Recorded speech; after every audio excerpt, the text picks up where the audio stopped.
players. I am not gay. I am not gay. Do not come. Do not come. I'm gonna come.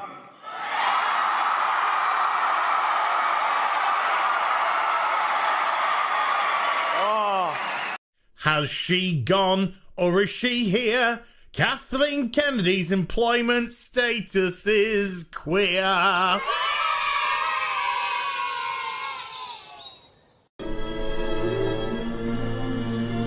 What are you doing? Adjusting your breasts. You fainted and they shifted all out of whack. There. Thank you. You're welcome. It's really ready to go.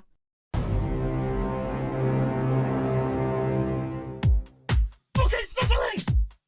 Okay, stuttering! Okay, stuttering! Take me by the hand, take me by the hand, okay, stuttering! take me by the hand, take me by the hand, okay, stuttering!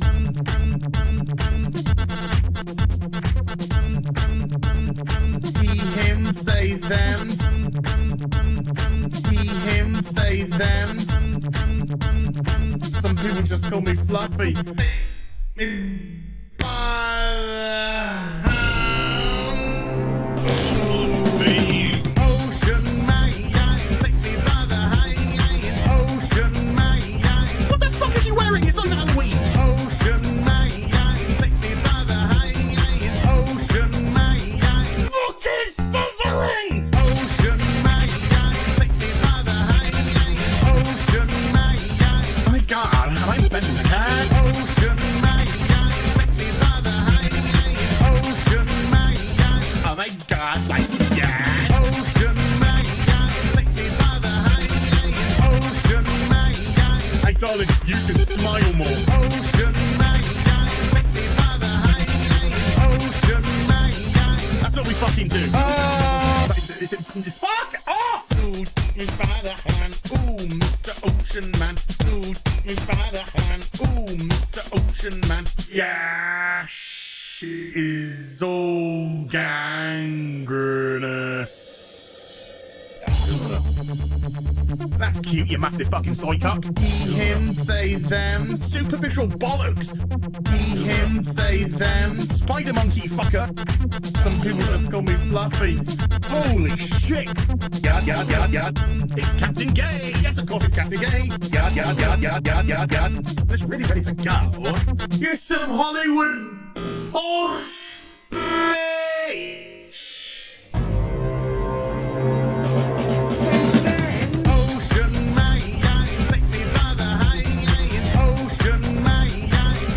Kitty fuck. Ocean man, take me by the hand. Ocean man. Okay, stuttering! Ocean man, take me by the hand. Ocean man. I'm gonna make one of your main balls. Ocean man, take me by the hand. Ocean man. Oh my God, like that. Ocean man, take me by the hand. Ocean man.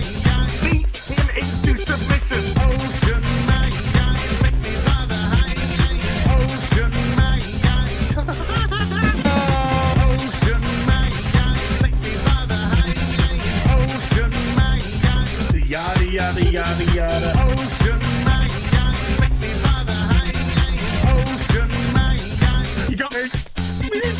Ocean man, take me by the hand. Ocean man. So fucking crazy! Ocean man, take me by the hand. Ocean man. Fuck off! Fire, fire, big pants, flyer. One of them. So that went well. Let's move on. She's like, it's oh look, what a coincidence! God damn, I hate this thing. I can't say the word tampon. Who fucking? There is nothing I love more. Taking my headphones off. Fuck that.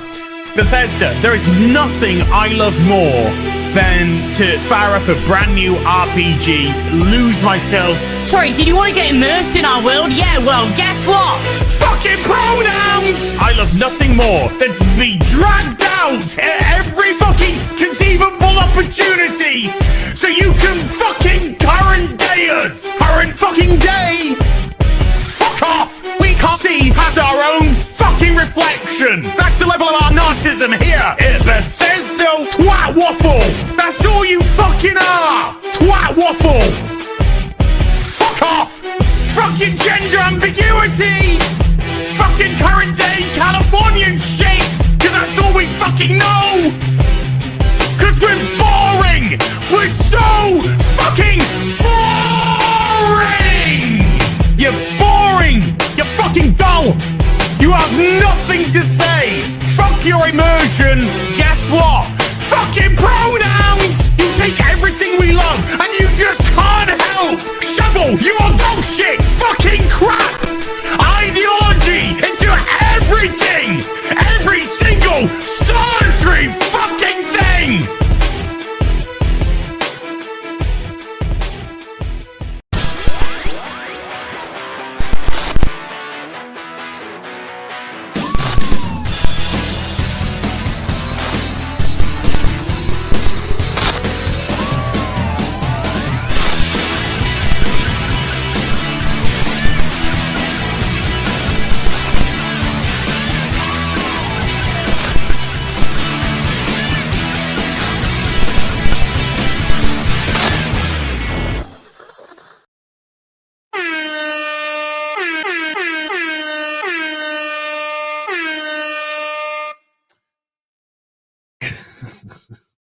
What even was that? What even was that? Good afternoon, everybody. Welcome. Can I put these back on the clip under the desk? Yes. The system, the whole layout has been upgraded. We now have a headphones clip under the desk. Thank you. Greatest setup in the history of the universe. Do you have headphones? Do they get in the way? For £10, you can get yourself a headphones clip for under your desk.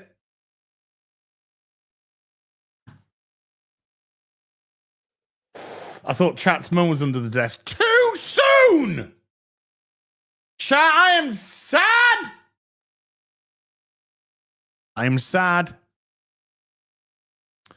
Am I sad because I've driven the crazies crazy again by saying, you know that Captain America guy? He kind of loves his country and doesn't hate America. Drove him mad. Am I sad because of that? And they lost their fucking tiny minds. Went crazy.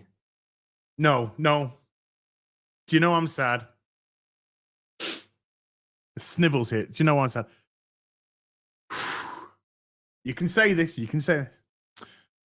Chat's mum's gone away for a bit. She's got work, and she's gone away for a bit.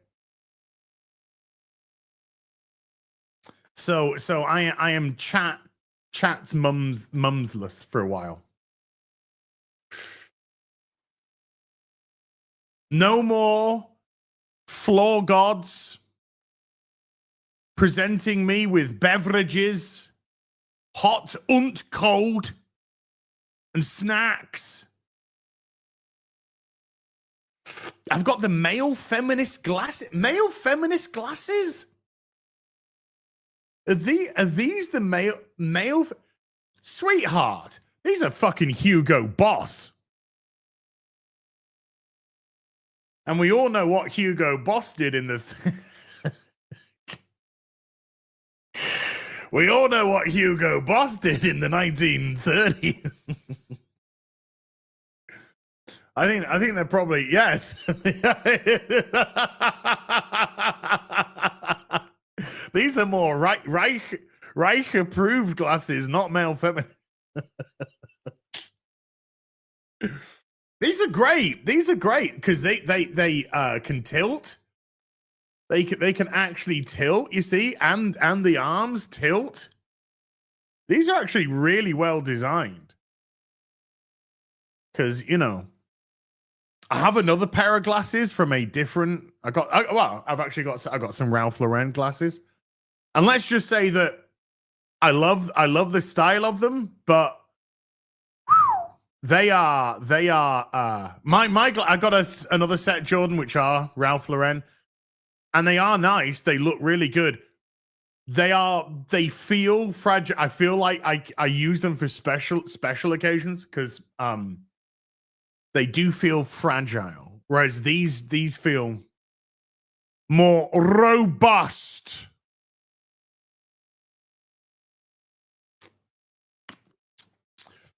There you go, robust. So yeah, so I am.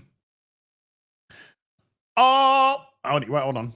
Which is the right one to use this? Oh, should I just do the deep one? Hold on, I need to have these on.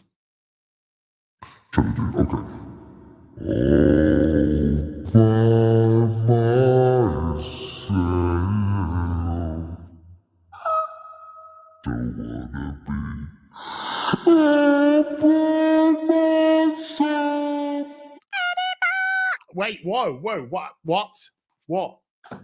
what happened then? What happened then? That was ridiculous. I managed to lose. I had 2 pairs of these, and I managed to lose a pair. I managed to lose a pair in a room. How do you lose a pair of glasses in a small room? And even when that room was like completely cleared out, could we find the glasses? No.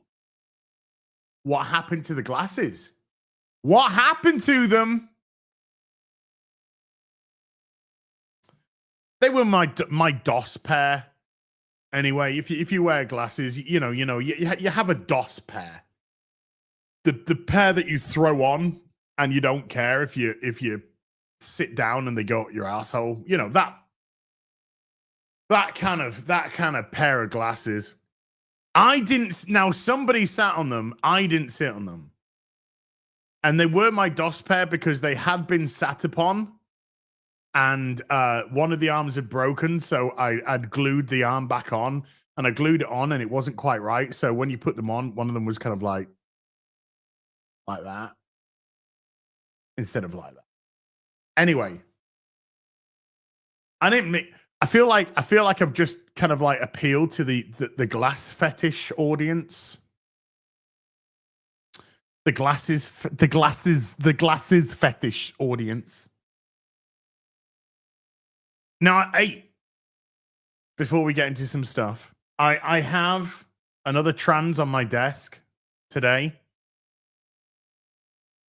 Which trans do I have on my desk? I think, was it last week? I went down and I got the side swipe from the DX9 from the cover. Well, what trans do I have on my desk today? It is Sovereign 1.0, aka Galvatron, in the movie Colors. I pulled him out of storage this week because I'm getting ready. It's only a few weeks. I think 3 weeks until Mr. P comes up for a few days, and we're going to be putting up the modular cases and setting up the new office. Holy. So it's okay. Hey, Verminator, I'll read your super chat when I get onto the super chat section, but I'm no longer grifting the 50th birthday. That's gone now. It's been over a week.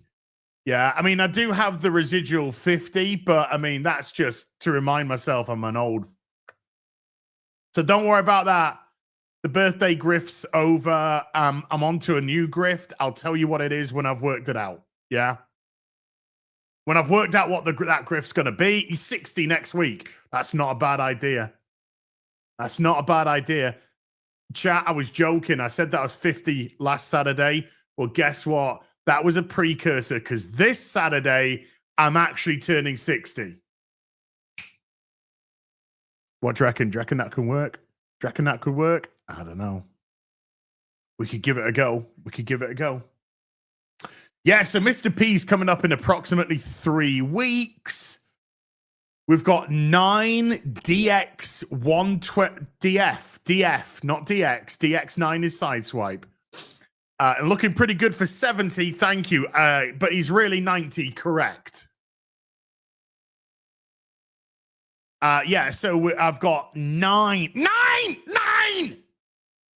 Sorry, it's the Hugo Boss glasses. It just makes you say stuff. We have 9 DF 120s. So you aren't 50. No, I am 50, Marcus. I am. So we got 9 DF 120s with 1, 2, 3, 4, 5, 6, 7, 8. Hold on. 1, 2, 3, 4. No, 5, 6. With 6 draws, 4 for here, and then 2 for the others there. So there's going to be this section here, some of it which you can't see, but from that wall, pretty much to the edge of the radiator, RIP radiator will be going. Boobies. Pretty much up until the radiator, that's going to be side by side DF 120s stacked 3 high on a draw base. And then here to my left, as we are right now, because this desk is then going to move into a little alcove that I have there. You see it? Chat, stop looking at me. There. Do you see? Chat, I know I'm pretty, but I'm over it. That. Are you doing this on purpose? Are you doing? So there's a little alcove there. The desk is going to move into that alcove. So the view that's going to be behind me when we have all of this set up is literally going to be Moducases as treating chat like a dog. Maybe, because do you know how I treat dogs? Like the kings and queens that they are. I give them treats. I pet them. I take them out for walks. And I let them poo on the street. So yes, I like to treat chat like dogs. Is this the gayest chat ever? Yes, probably. I mean, you're in it. So the view behind will be all that. I did watch some of the Royal Rumble, but I ended up falling asleep. I was trying to watch all of it. I managed to watch the women's Royal Rumble and some and most of the men's, and then I fell asleep. And I woke up and it was over. And then I really confused myself because I went back on to restart it again to pick up from where I thought I'd left off, and there was like Cody Rhodes in the ring, and Roman Reigns was watching on the outside with his belt, and I'm just like, wait, what? Why is Cody in the Royal Rumble? He's the champion. What's he doing in the Royal Rumble? It's because Netflix had defaulted to the 2024 Royal Rumble. Are the Soskas visiting while Chat's mum's away? I wish. I mean, I couldn't possibly comment. I don't know how long it takes to get from, was it 18 hours from Vancouver to the UK? I don't know. Maybe I'll ship them in. If you're in the chat, ladies, let me know. Do you want shipping in? You know? We'll see. So I was really confused. It took, and when you wake up, you know, you're a little bit discombobulated. So I had no, hey, ladies, fancy being shipped over to the UK, you know, Chat's mum's away. And when Chat's mum's away, the Soskers will play or something. I don't know. Don't tempt me out. Are you wanting shipping in, Lady Erin? My God, we're gonna have a whole fucking Destiny thing here. All I got to do now is fuck some blokes and send some revenge porn. I don't know. Right, hey! Wait, oh fuck, wrong button.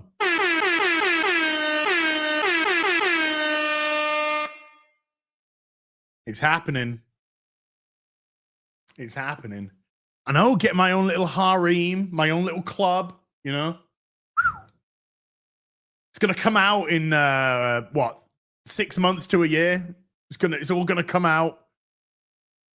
All the videos, all the messages, you know, everything. It's gonna be filth like how'd you take your cup of tea? Oh, I like milk in my tea. Oh, how do you like your tea? Oh, I like my tea with a couple of lumps of sugar. Oh, it'll be like that. It'll be like trad porn. What are you up to today? Oh, nothing much. Just hoovering the staircase. Oh! Oh! Yeah. Do you mind if I dip my biscuit in your hot tea?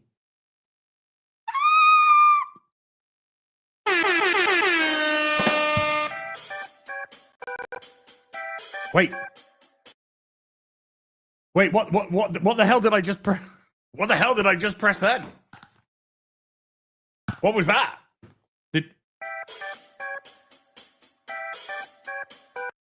I don't like that. I don't like that one. So yeah, so Chat, I am sad. I am Chat's mum. She's don't tell anyone this, but Chat's mum is an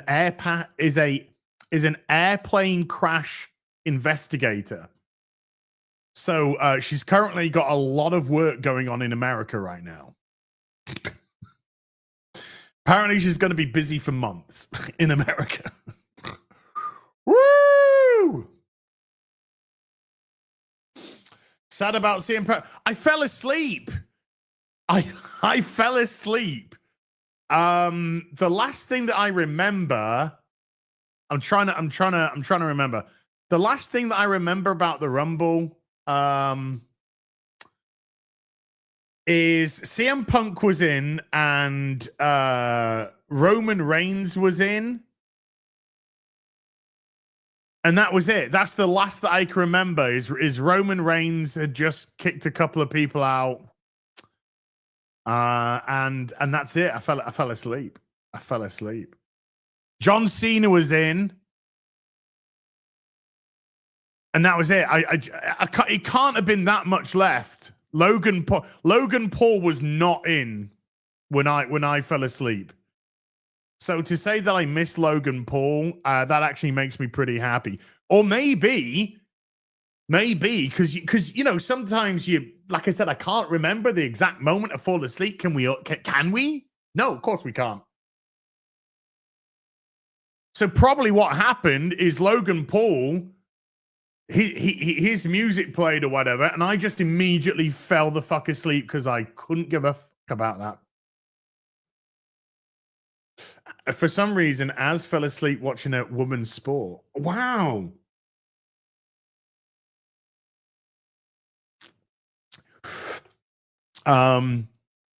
Charlotte came back. Yes, watch the Women's Rumble. The Women's Rumble's Julia. I've been following Julia for a long time now. I've been following her work in Stardom, so I was thrilled when she got the WWE call. Really happy for her. She was a star. Yeah, Joe Hendry he got thrown out by Roman Reigns.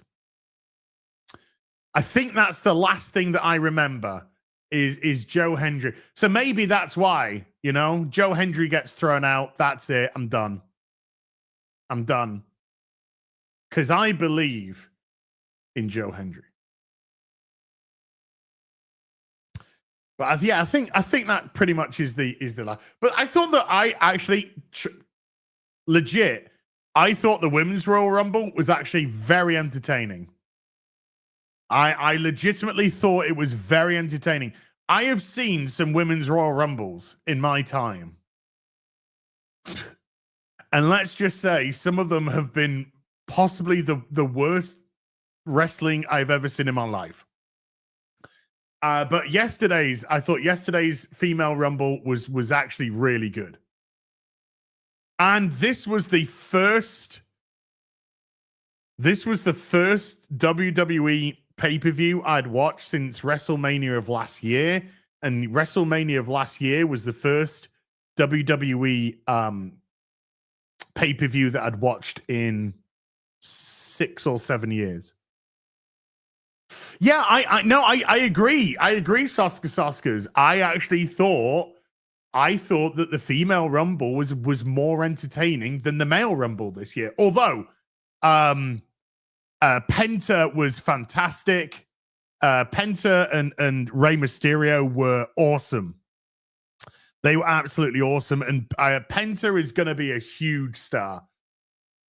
He's great. I can't wait for Phoenix to join him, his brother, if you don't know.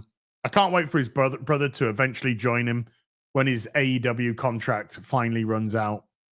But Penta is he could really get over there. Yeah, it's on Netflix now, chaps. It's on Netflix. So I don't, I watch it through Netflickos. Flicko my nets. And Bron Breakker was good. Bron Breakker was good. He's which Steiner's son is he? It's not Scott Steiner's son. It's the other Steiner, isn't it? He's the other Steiner's son. Scott Steiner's his uncle, isn't it? Am I getting that right? Yeah, he's Rick Steiner's son. Yeah. And my God, that guy he's gonna be a fucking superstar. He really is. He's gonna be an absolute superstar, that guy. Let him cook. But I actually thought the what was it? What's he called? I can't remember what his name is. I am Sleep or something. I can't remember. The YouTube guy, the one that the YouTube guy, I am Speed or something. I actually thought that was quite funny. I show speed. That's it. I thought I actually thought that was pretty funny. Came in, did a little bit of a thing, and then got absolutely killed. He got rid of Otis, and then Steiner just folded him in half, threw him out the ring. Otis catches him, so you're like, oh, is he going to put him back in? And then Otis does a fall away slam and throws him behind for his exit. I thought it was good. Yes, that's exactly what you wanted with him. The guy's not a trained wrestler.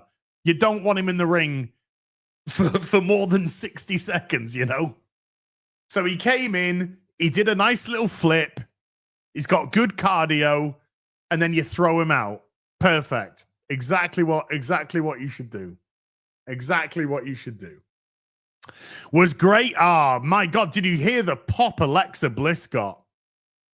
Was the pop for Alexa Bliss? Listen. To those of you who watched it, was the pop for Alexa Bliss the loudest pop of the whole night?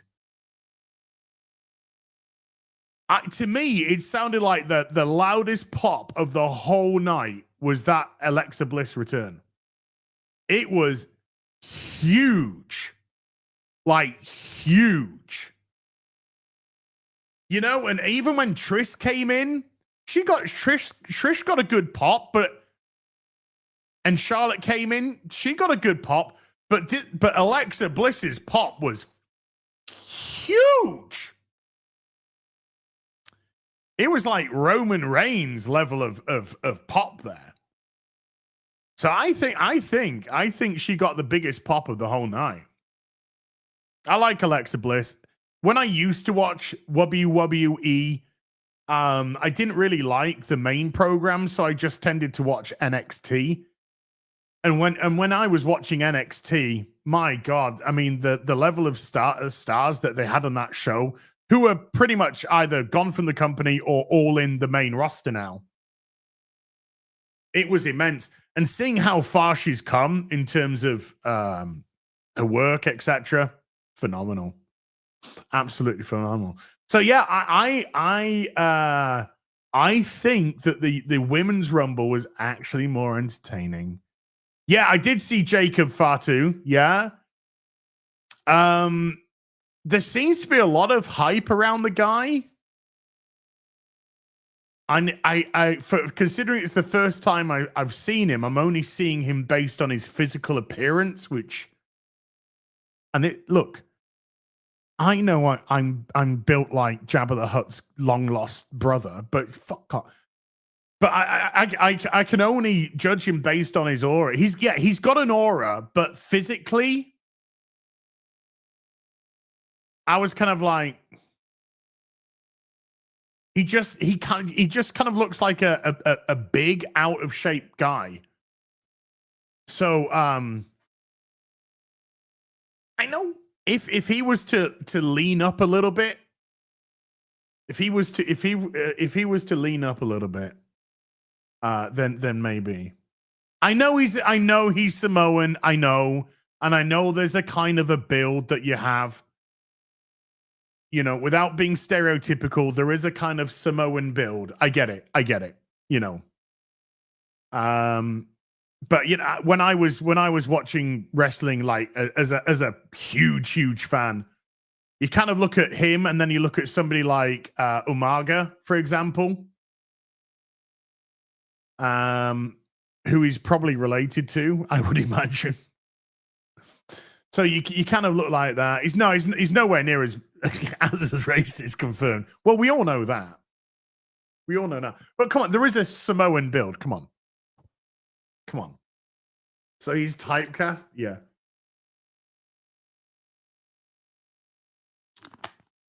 Hey, my hubby's a big fella. Jenny, I'm a big fella. But I'm not a wrestler. I'm not having to go at big guys. I am a big guy. No, I'm talking about wrestlers. We're talking specifically about wrestler and this sort of image and whatnot. Does he have presence? Absolutely. He has a good menacing presence for sure. But you know, maybe work on the physique a little bit. I'm just saying. If you want to appear to be a legit contender, I don't know. I thought that AJ Lee might turn up. I was really hoping that AJ. Oh, this is turned into a Royal Rumble chat. This is cool. I thought she might as well. I thought now that Vince is completely gone, and Phil is cemented back in the WWE. I thought we were going to get a star from the past come into the ladies. It turned out to be Trish again. Not Trish. Trish. I'm thinking of, I've clearly got Trish Marigold on the brain. Yeah, boy. So it's always good to see Trish. And by the way, Trish Stratos looked phenomenal. She looked great. I mean, physically, she looked great. She looked pretty sharp in the ring as well. That being said, and absolutely no disrespect to Trish, because I think the lady is a Canadian legend. I was hoping it was going to be AJ. I was hoping we're going to see AJ skip into the ring. Yeah. Nikki Bella, 41. That is insane because she looked great. Yeah, Nikki Bella came back. That was a huge pop as well. Not as big as Alexa's. This is insane, guys. Hold on.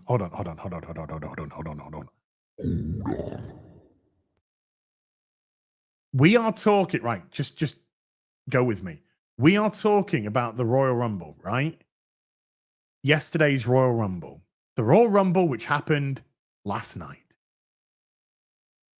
And we are actually spending the bulk of our time, because I'm looking over here because I'm reading chat, right? I might get that teleprompter thing and have chat there so I can engage you. And I'm thinking about it. They're about 300 shekels. It's not as if I just made a small fortune grifting my 50th birthday. Come on now. But we are spending our time discussing the female Royal Rumble. Probably because it was more entertaining. I don't know. You tell me. But yeah, Nikki Bella I thought she looked fantastic. She looked great. She doesn't look anywhere close to 41. Yes, they do wear a lot of makeup.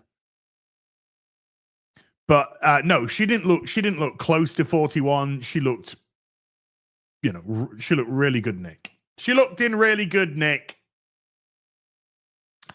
As is it true that your Big Daddy's son, grandson, come on, grandson. Could I have been his son? Yeah, I probably could have been his son. Grandson. We'll go with grandson, though. How about that?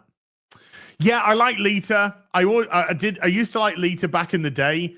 I gotta say, the last couple of times I've seen her wrestle, when she came back to do, like a guest appearance, I feared for her life. And I say that with love.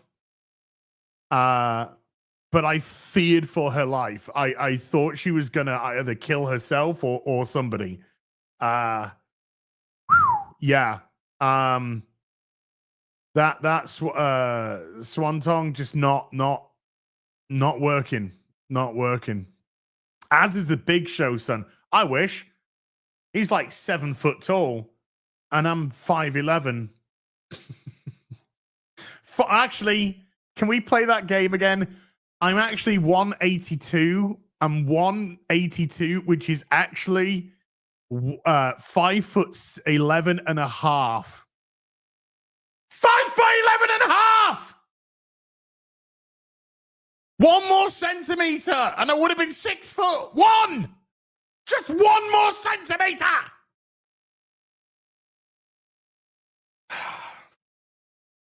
But I'm not. I'm 182. I'm 182. 5'11" and a half. Fuck! Just anyway. It doesn't get to me. It doesn't get to me. It doesn't get to me.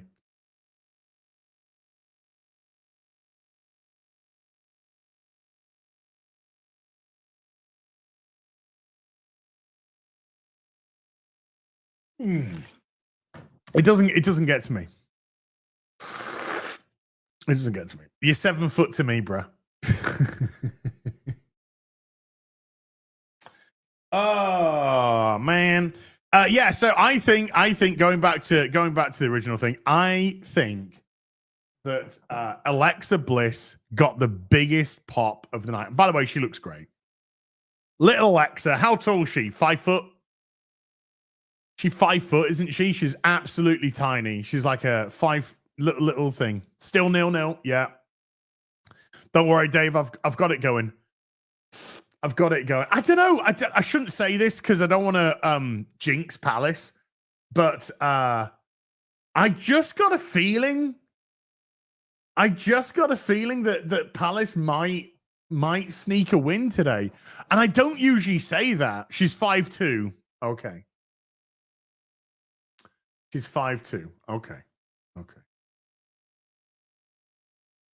I've loved Alexa ever since she did that fake arm break. Oh, that fake arm break was amazing. That was so, because she's double jointed or whatever, And so it looked like she'd broken her arm. Yeah, that was really well done. That was really well done. Fake gamer confirmed. Absolutely. I don't even know what a video game is. But I've been blagging it for a long time now. I've been blagging it for a while. 5'2", 42 years old. It's nice and compact, that Jenny. Nice and compact. You know, just saying. Now, how big are you? Anyway, peak heel move. I love it. Yeah, I mean, that is. She's a great heel. I know people love to cheer her, but she's a great heel. She should stay a heel. Because that's the way she should be. She does so many little heel little things, little minks. Remember when she did the whole Harley Quinn gimmick? You know, she went through that whole phase of essentially being Harley Quinn gimmick. As pays an Indian H1B gamer, correct? Oh, I mean, what? No, I don't. I mean, it's not as if there's a setup and a little Indian man that lives under my desk. So when I do my gaming streams, it's actually just them. They've got a little monitor because they're only a little Indian guy. I believe in DEI. That's why I hired them. And by hired them, slave. Under my desk, little monitor under my desk, keyboard, mouse, they're all attached. And then I just do this. I just move my arms like this and it looks like I'm gaming. But actually, or I just do this. You know? And it just looks like I'm gaming. Because I'm just like, I'm gaming. Look, my hands are on a controller. My hands are on a controller. But that's why I get mad. That's why when things fuck up, that's when I get mad. That's why I get mad. Because I'm just like, what am I paying you for? And by paying, I mean, you know, not murdering. So there we go.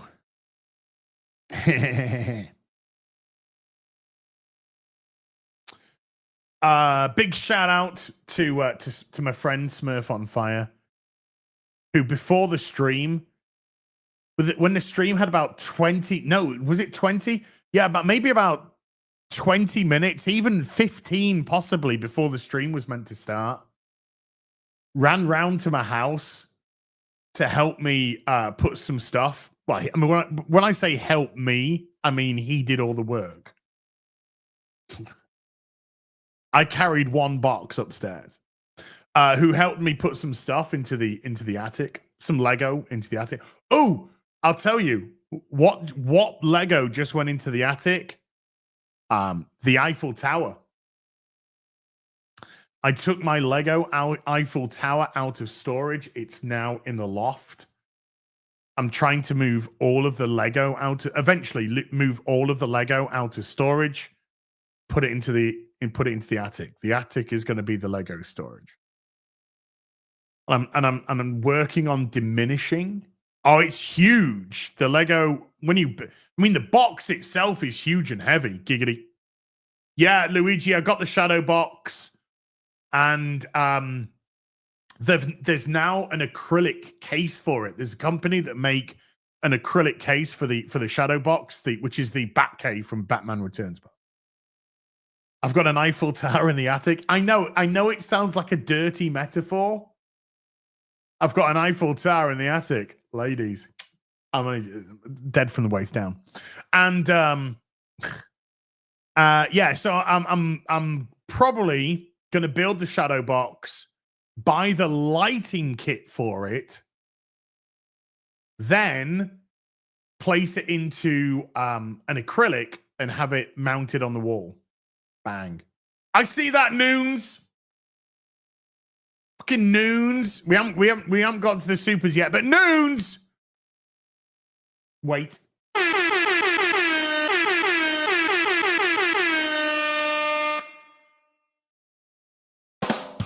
Dropping a Fiddy gifted. Woof. Hey guys, look, I'm 50 years old. I don't have an Eiffel Tower at this age. All right, okay. I haven't even got a Blackpool Tower. It's you know, it's more like a sandcastle. When you get to my age, it's more of a sandcastle than what the fuck.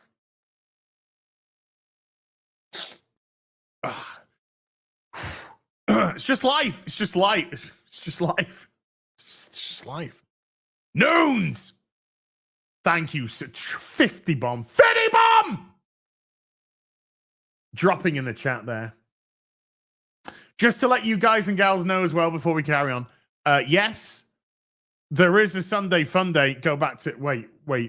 Go back to cardio. Fucking time him out. To put Luigi in timeout. What's good? Oh yeah, there is a Sunday Funday today. QBG can't make it today, but Mr. Porkchop has stepped in, so there will be a foursome. Giggity, there will be a foursome today. X-Ray Girl, Carrot, myself, and Mr. P, and we are going to be playing. I just want to make sure I get the name correct. We're going to be playing Nuclear Nightmare. Nuclear Nightmare. A game I have not played. QBG, I want to give him a shout out. QBG gifted it to me. What a guy. He gifted it to me. Ooh. Nice, dude. QBG gifted it to us. I think the ladies have been playing it. It's one of these, if you like us playing the indie games where shit goes down, I think it's one of those. No, Nuclear Nightmare isn't going to be America in 12 months. Come on now. Wow. Who's...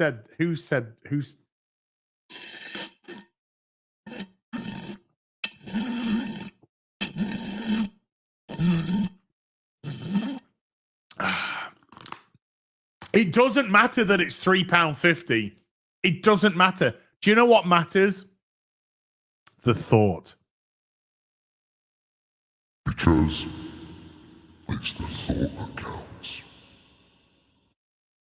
That's what it is.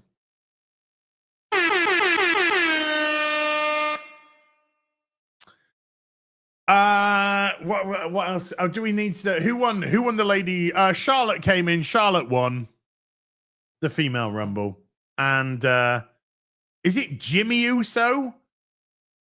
Jimmy Uso won the By the way, if you're looking to watch this later, hi, just ruined it all for you. He won the men's rumble, which I don't know. I was quite surprised about. I mean, you know, Jay, not Jimmy, Jay, the other one, the other one. Jay, not Jimmy. Jay, not Jimmy. Jay, not Jimmy. Nuclear Nightmare is my bathroom after I have a Taco Bell. Oh, Jordan. I can only get so hard. Come on. I can only get so hard. What else? Hey, what else? What else do we have coming in toy-wise? Oh, chat. Okay, chat.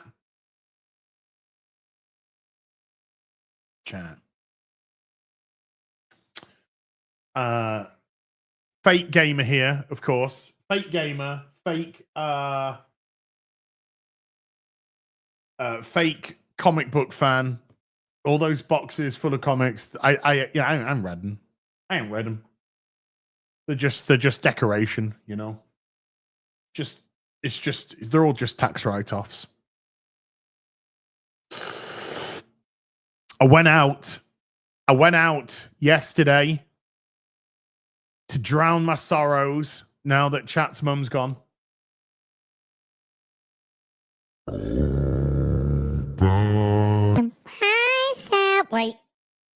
Wait.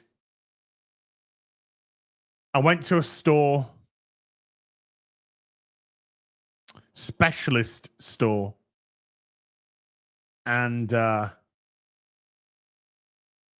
they had a little something in the window. A little something, and I could not resist. So I picked myself up. PlayStation 1, factory sealed, Resident Evil 3. Factory fucking sealed, Resi 3, bang.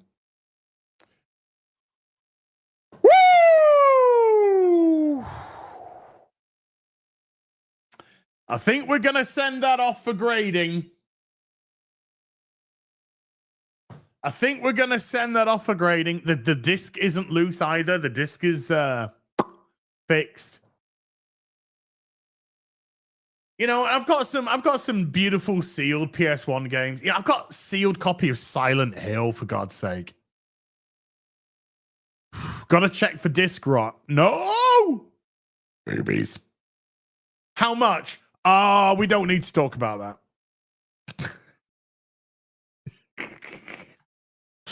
we don't need to talk about how much.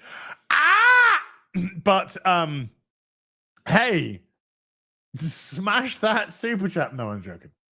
No, it was not cheap. It was not cheap. It cost it cost a few schlurpos. It cost a few schlurpos. I managed to the whole 50 grifts out is gone now, so I can't do that. I managed to negotiate with them, so I did get some money off. But I picked it up for you know, a pretty penny. But I got a nice little discount. They were really good, and I did get myself a little discount. I got myself £50 off. Okay, you can probably tell how it's how it wasn't cheap because I got £50 off.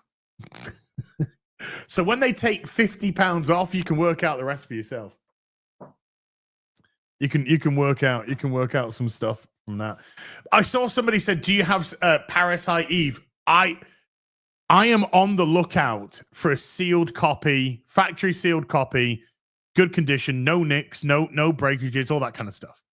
Of Parasite Eve 2, the PAL version of Parasite Eve 2. No stickers on it. I don't want no 2 for £30 stickers from 2000 and or anything like that. I'm looking for a factory sealed, no cracks, fixed disc, PAL version, Parasite Eve 2. I really would like one of those in my collection. And Vagrant Story. I'd like. Well, I mean, there's a few.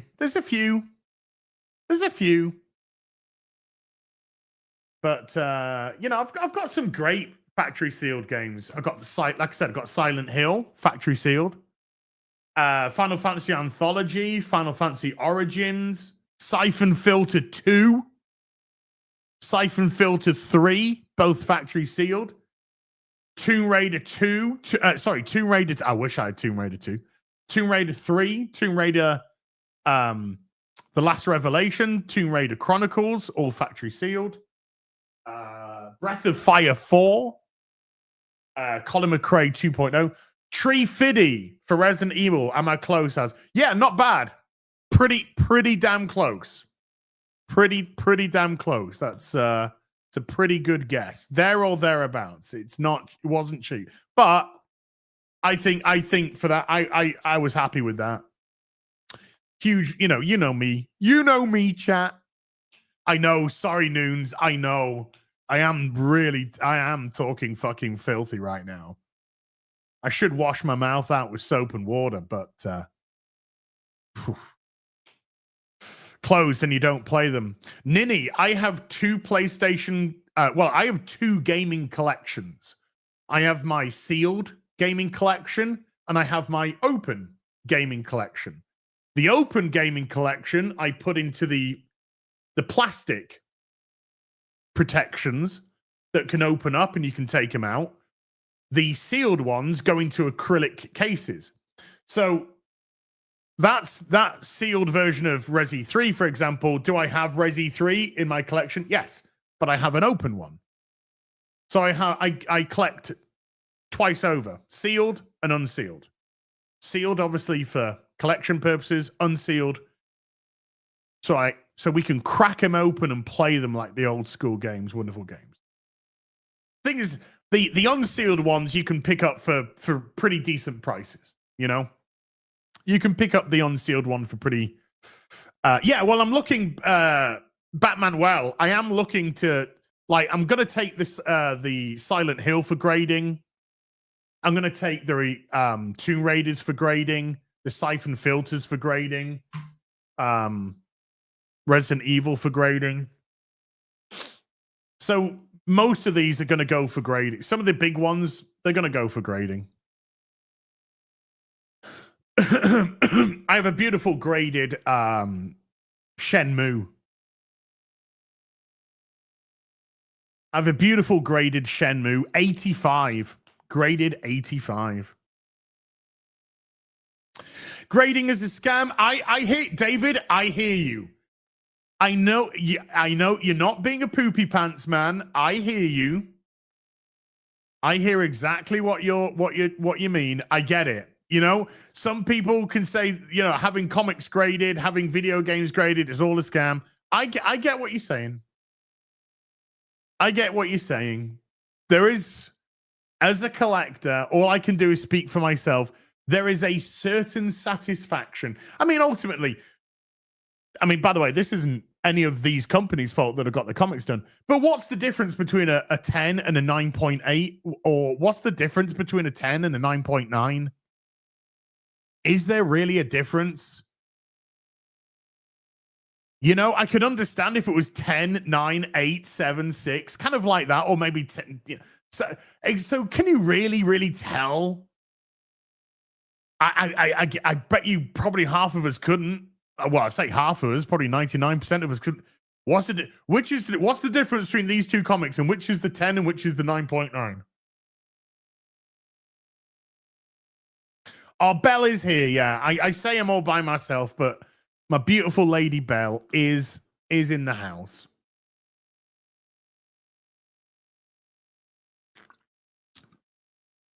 And my beautiful lady Belle could clearly sense that I was a sad puppy because she jumped when I was in bed. She jumped into bed. She stayed with me in bed for a bit, which was nice. Belle's a 10. Belle's graded 10. But there is a certain satisfaction. There's just a certain satisfaction with having stuff graded. So you don't have to do it. You don't have to grade it. It's not a requirement, an absolute. Getting it graded doesn't boost your nerd cred or anything, you know. Nothing like that. It's a personal thing. What if the grader has pronouns? Well, we all have pronouns. It's just that we don't need to say them because we also have eyeballs. And our eyeballs allow us to see who we're speaking to, so we know whether or not they're male or female because there's only 2 genders. So there we go. Antique dealers, grand value things, how do they decide? Well, exactly. It's all, I'd say subjective, but it's not subjective. It's essentially what people are willing to pay. That's what really determines a lot of pricing structure when it comes to stuff like this.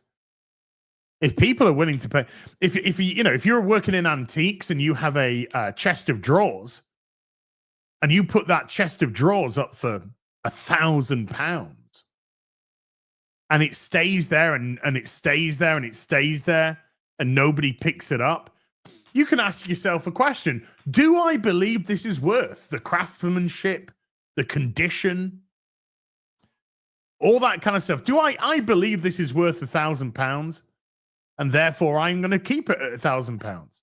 Or do you as a business owner say, well, I've had this chest of drawers here for £1,000 for a year now and nobody's picked it up. What if I was to reduce it to $750 and they put it at $750 and then it sells?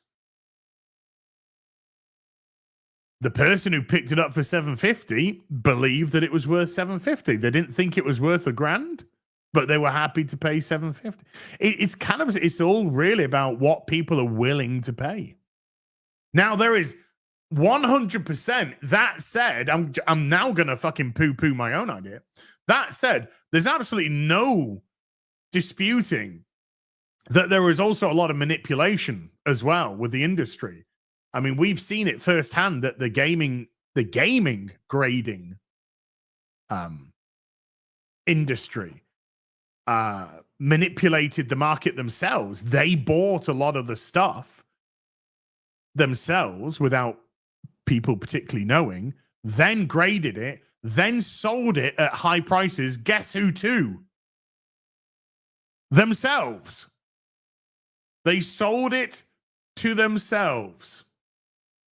And therefore establishing that this is worth X amount. It's a very cheeky kind of grift. That's a grift, you know? That's a grift. And so they create a false narrative on what the actual worth is. So it's grading is the NFT before NFTs. It may be. Pretty sneaky. It is pretty cheeky. Buy it, you grade it, you put it up for auction, and then somebody buys it who works for the organization or has ties to the organization or is doing it on behalf, creates a false narrative on the price. Therefore, they raise the price. There's some really, I would advise looking at having a look on YouTube for some videos about it. There are actually some very good video. Is it Wata? WATA? Is it Wata? You wanna look into that company. That company seems to be a little bit cheeky, shall we say. I think that's the nicest way of putting it. They seem to be a little bit cheeky. But there you go. So yeah, I got so there I've got sealed PlayStation 1 games which are in acrylic cases, and then I've got my open PlayStation 1 games which are in plastic cases, which does include, you know, the Parasite Eves and your Silent Hill and your Dino Crisis. I'd love sealed copies of the Dino Crisis. Fuck yeah. And then down here, I've got my PlayStation 2 games unsealed. And then down there, I've got my PlayStation 2 games which are sealed. So then I've got my a couple of Dreamcast games, not huge amount. Got rid of most of those. A few 360 games. I tended to get rid of most of them, so now I'm just collecting the ones that I want, and I'm not really collecting them sealed. Mega Drive games down there as well.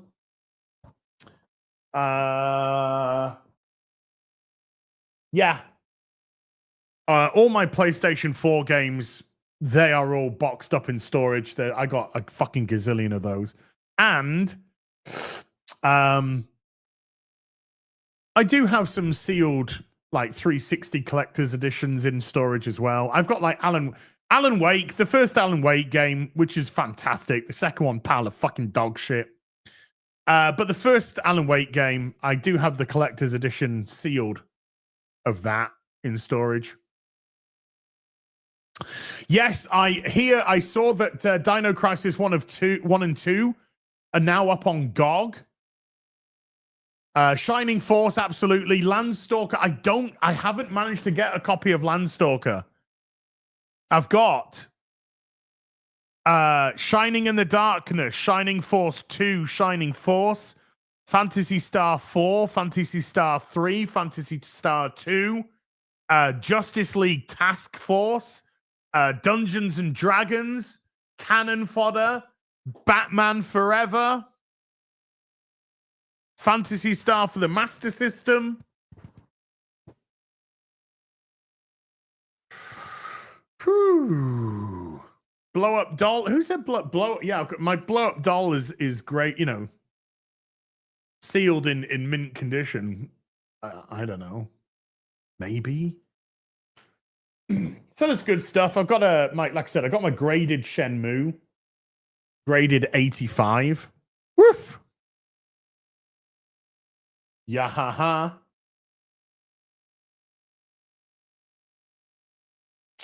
Which is pretty great. Yeah, the Phantasy Star games are great. Then over there, I've got like Grandia 2, Phantasy Star Online, Phantasy Star Online version 2, the Japanese versions of them, Shenmue 1, Shenmue 2, Resident Evil Code Veronica. Yeah, I got some shit over there, man. Yes, Phantasy Star 3 Generations of Doom was great because you'd played 3 generations. You played one story, and then at the end of the story, you decided which lady you were going to face neck and chest. And then depending on the lady that you chose would decide on what offspring that you had. Then that offspring would carry on the game. And then that offspring story would come to a conclusion, and he would have the choice between 2 ladies. And again, depending on the lady that you chose, depended on the offspring that you got, and then they would have their story. So it's a really cool concept. It was a really cool concept, and it was such a great game. Why don't you buy Bioware with your birthday money? Dude, they're pretty fucking worthless. That's why. It's worthless. It's a name. It's no longer, you think BioWare. I mean, well, okay, this is a good dude. Thank you for giving me a wonderful transition. You think BioWare. I would absolutely forgive everybody because when I think BioWare, I think the same. You think Dragon Age Origins, you think Mass Effect 2. You think KOTOR. You think, is it Jade Cocoon as well? Jade Empire, Jade Cocoon. You think quality, these quality games. But the simple truth is, they haven't produced a quality game in 13 years. More. When did, I mean, we can talk about the end of Mass Effect 3 to a blue in the face. It wasn't a good ending. I think we can all agree with that. However, the actual game itself wasn't bad. The game itself was still a pretty good game. It was just that ending. Yeah, and that was 2012, right? So Mass Effect 3 was 2012. So I would argue that we haven't had a good BioWare game since 2012.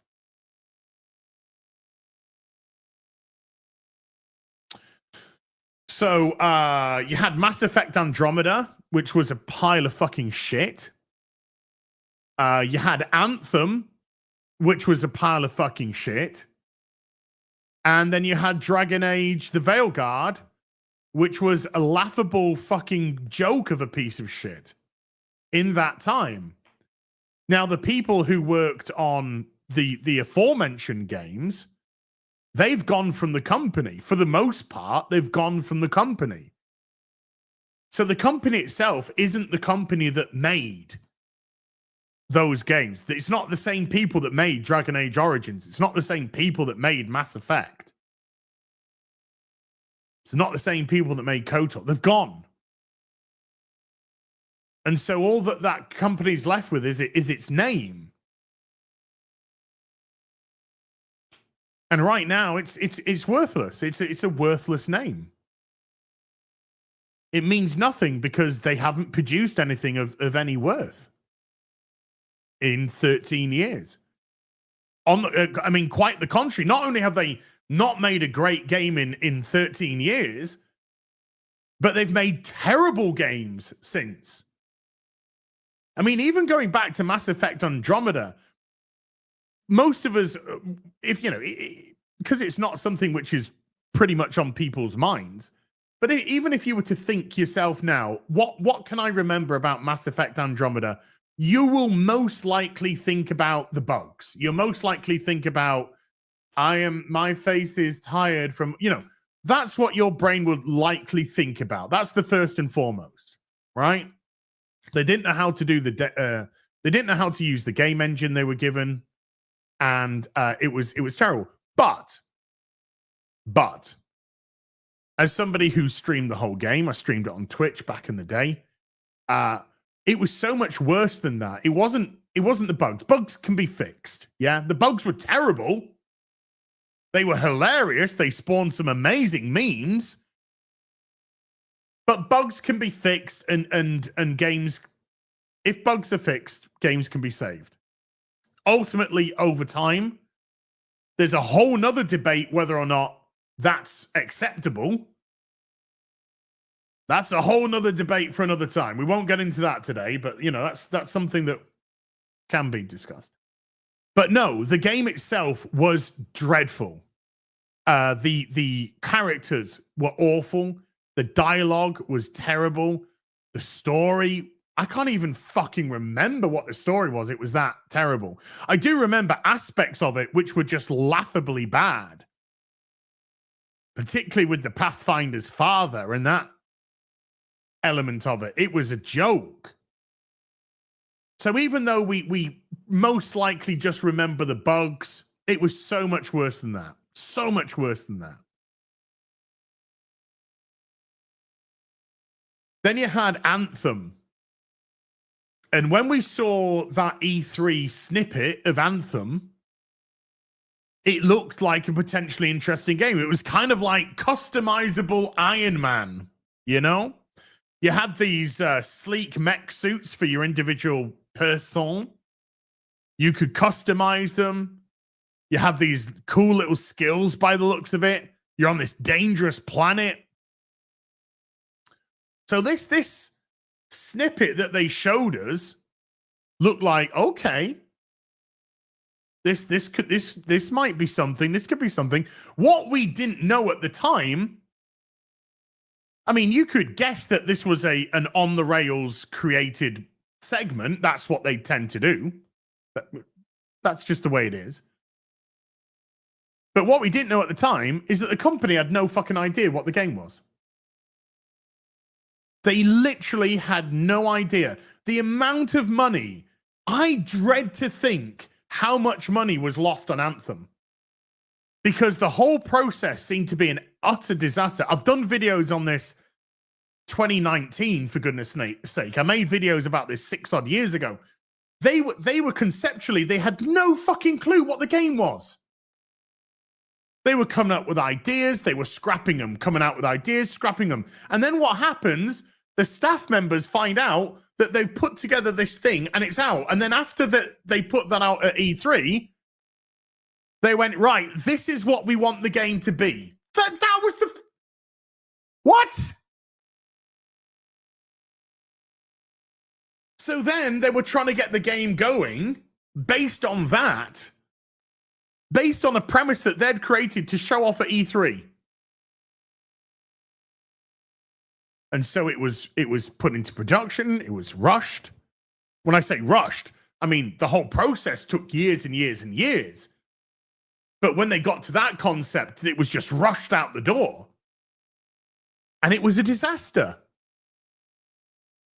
It was a disaster. The game was a nothing burger. Boring. Yeah, I know. He said the thing. But it was boring. It was boring. It went nowhere. There was no fun. There was no real engagement.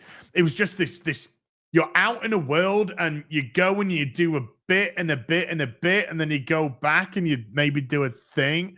It was absolutely appalling. And that's if it fucking worked. That's if it fucking worked. Think of, remember when they first ever Watch Dogs, for Watch Dogs 1? Remember when they showed us that very first concept? And it looked fucking awesome. You know, you got the guy walking through the club, you got all that smoke, the atmosphere, the great shadows. It looked like, oh, hell yeah. And then what it actually was when it came out. Look at the Division. Remember when they showed us off that awesome segment of the Division where they're at the police station and they're communicating with their online people? They're communicating with their friends over the system. Yeah, I'm upstairs. You taking downstairs.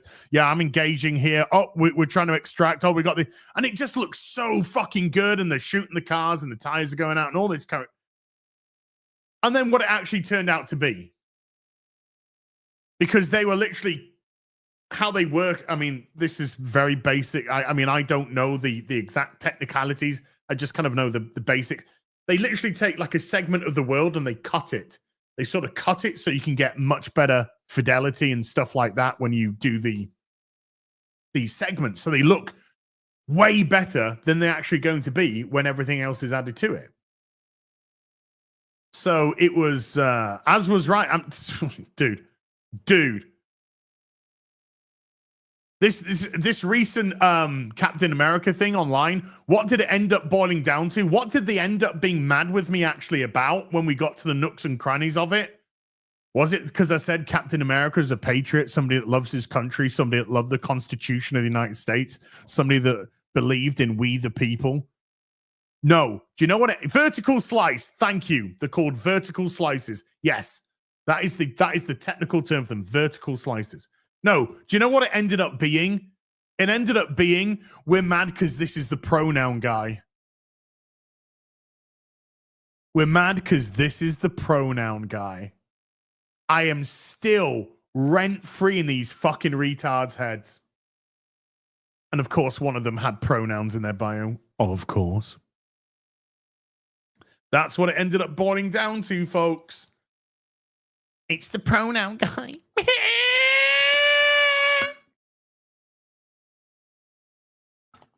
So yeah, when they put these things together, they're putting together vertical slices, which is exactly what they did with the day before, which turned out to be a huge fucking scam. By the way, those boys are trying to make a comeback, so be careful. I do, booby. I live rent fucking free, and it's awesome. It is awesome. You know, if I ever lose my house for some reason, I've got plenty of places to fucking go. Because I'm fucking rent free in real estate. I must be the richest man in the world with all this fucking free real estate that I live rent free in. But yeah, the day before they also did vertical slices for that, which made the game look much better than it was actually going to end up being. But the whole thing was a scam anyway. But yes, they put together these vertical slices, and then ultimately that is not a true representation of what the game turns out to be. And it was the same with Anthem. So Anthem comes out, costs an absolute fucking fortune, and fails miserably. So boom. So then you've had Mass Effect Andromeda, which failed massively. You had Anthem, which, by the way, Anthem wasn't only the next big game, but Anthem was going to be the live service game that was going to rival Destiny from Bungie. It was going to be the game which went on for years and years and just had content added and fucking money flowing like nectar from the fucking gods. No, that's actually not what it turned out to be. And I'm trying to remember stuff. So if I get a couple of things wrong, do forgive me. But I believe that EA wanted, I think it was 7 million sales in the first month of Anthem. and they got 3 million. Less than half of what they wanted. It was either 7 million or 10 million, but I want to say 7 million just to err on the side of caution so it doesn't look like I'm trying to over exaggerate. But EA wanted either 7 million or 10 million sales in the first month, and they got 3. There was no roadmap for the game, so they had to throw together a quick roadmap when nobody bought it, if you know what I mean. It sold significantly less than they were expecting. So they created this rushed roadmap, and then they didn't stick to it at all. And then they just gave up on it. It was given up. They just gave up on it almost immediately. Within a couple of months, it was just... So what did we hear then? We heard they are rebuilding the whole game. They are rebuilding. We've got a new team in control. We've got a new head in control or something. And we are rebuilding drowning. Boom. And it was going to be called, and it was Anthem Next. Good lad. Well remembered. So they were going to rebuild the whole game. What happens? No. I think it was did it eventually end up being like a year? I think it was like a year after its initial release. They decided Anthem Next, it's not coming. It's not coming. It's not happening. It's done. So you think Palace have scored, have they? Yes! 1-0 Palace! Manchester United 0. Crystal Palace 1! Come on! Woo-wee!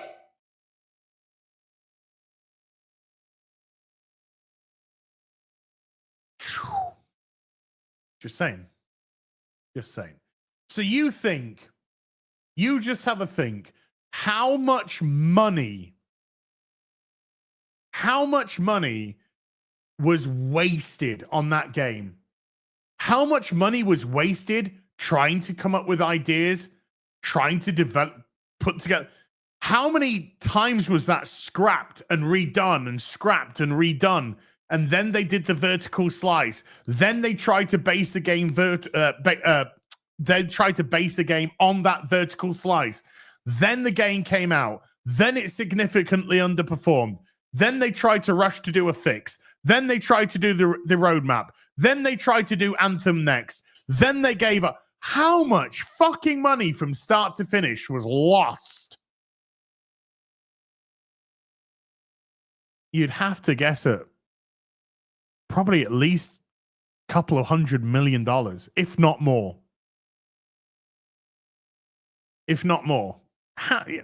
Has to be. It has to be hundreds of millions of dollars down the shitter.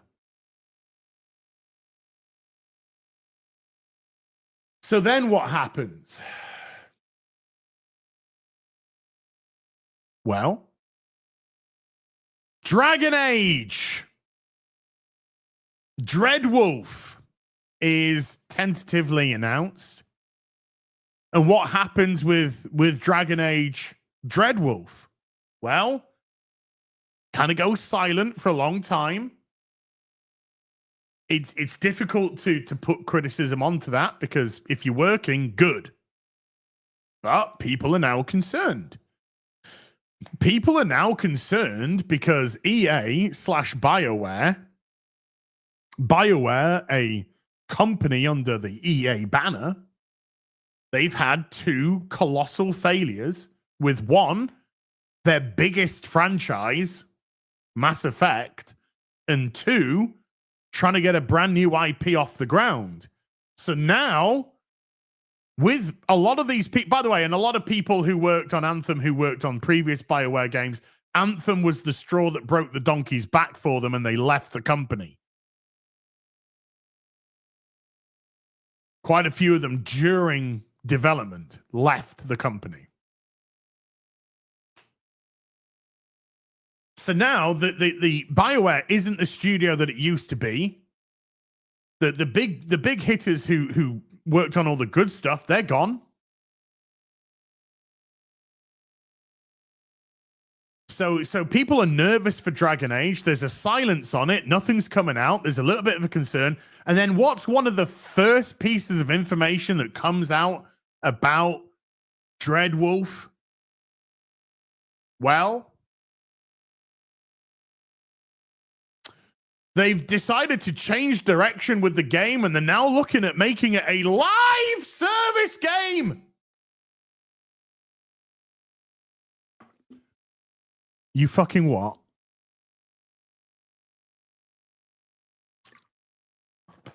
Yeah. They then decided that the direction that they were going to go was live service. This was going to be a live service Dragon Age game, which would have multiple people, on the servers at once. Blah, blah. We know how a live service works. So their failure with Anthem. They were looking to potentially turn Dragon Age into an online service game. Why? Because every fucking company, every greedy fucking company in the Western gaming industry under the sun wanted live service. We need to make revenue after the fact. We can't just make a game anymore. No. We need to have a system that we can milk them after they've bought it. We want them to spend full price on it, and then we want to nickel and dime the fuck out of them. We're going to take content out and give it to them later.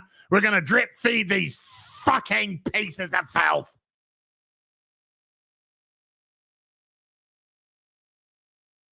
It's working out very well for Ubisoft right now, by the way. Years upon years of live service have led to this moment where your games become a fucking shell.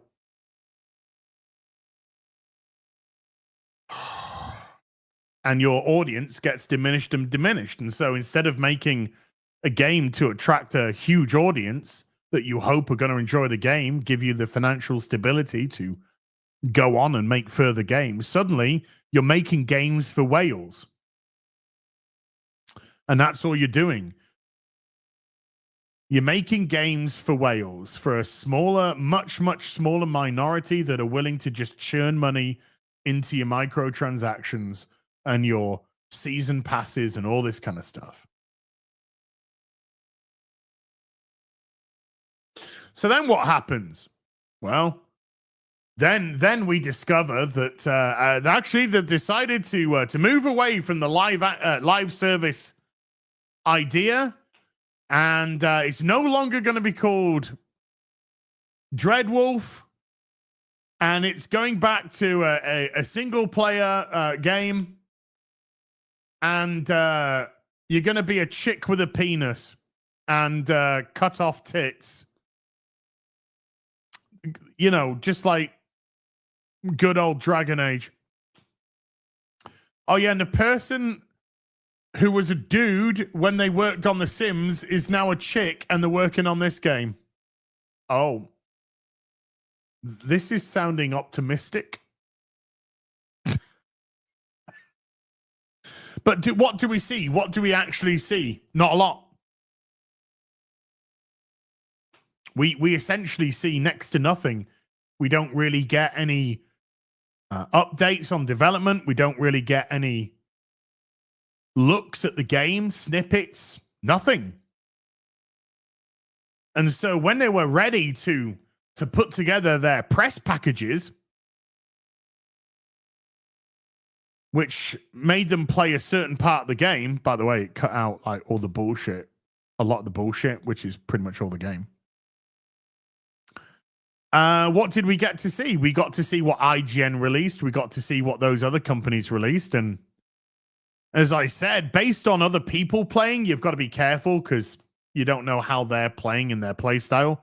But the game looked like shit, and it looked like it played like shit.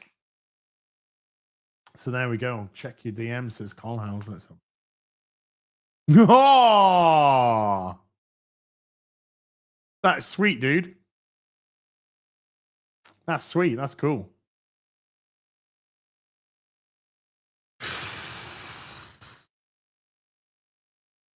So we get this fucking dark fantasy, which looks like a joke, an absolute joke.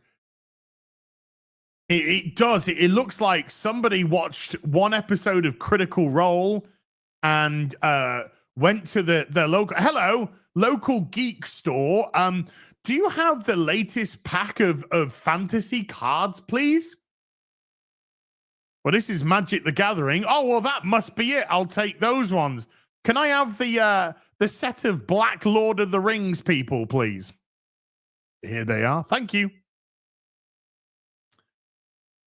And the game just looked like such a fucking piece of current day Critical Role tabletop fucking Seattle barista dog shite.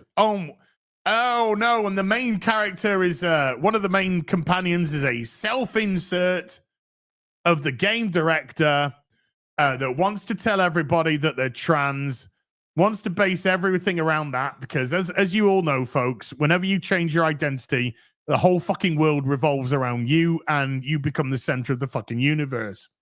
And everybody must bow down and curtail to that when they can really take multiple objects that are nearby, or they can even order them off eBay or Amazon and shove them right up their fucking asshole. So we get this laughable piece of garbage. Oh, and by chat, good news. As you can tell, the voice is back to 100%. The voice is 100%.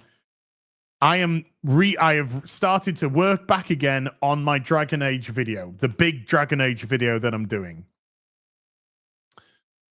Fingers crossed, if everything goes according to plan, that video should be released near the end of the month. Okay? So I'm doing a little bit of work on it every day while I'm going to be doing my other work, my other streams, my other little videos that I can knock out for you, because there's going to be a lot of... Because Chat's mum's fucked off. Because I'm only kidding. Because Chat's mum's gone away with work. She's going to be away for a little bit. I'm going to just throw myself back into work. So there's going to be plenty of videos, plenty of streams. Oh yeah, the Silverback's roaring again. Back up to full power. So that's back in the back in development. And like I said, fingers crossed. If I can have it finished for the end of this month, I'll be very happy. But it is coming, folks, and it's going to be a biggie.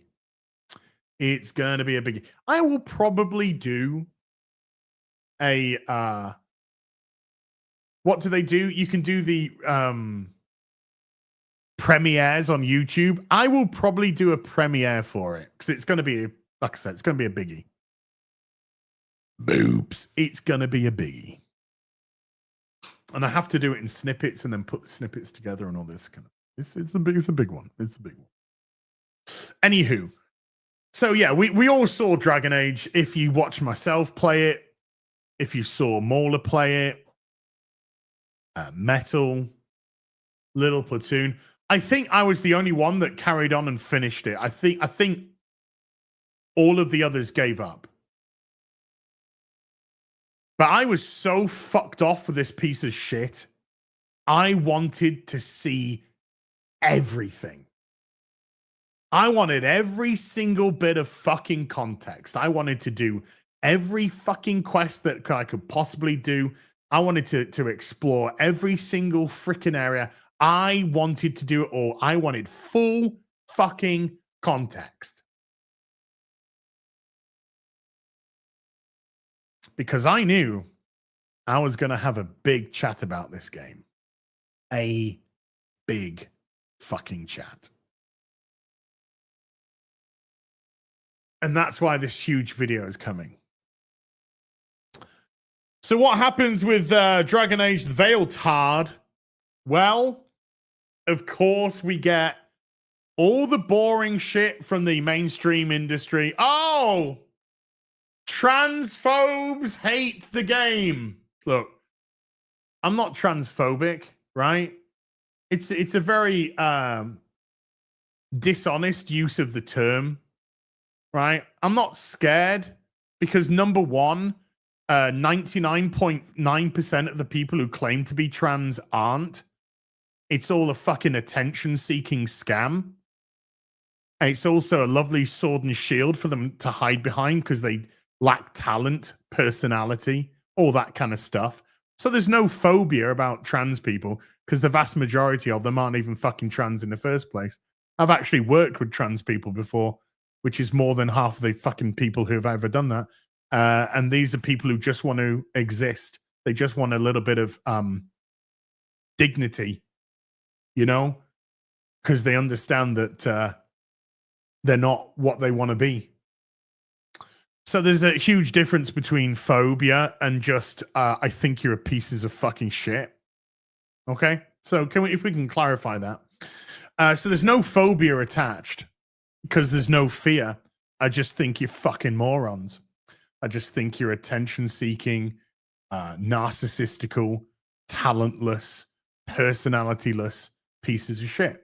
Okay, so as long as we can establish that, it's all good.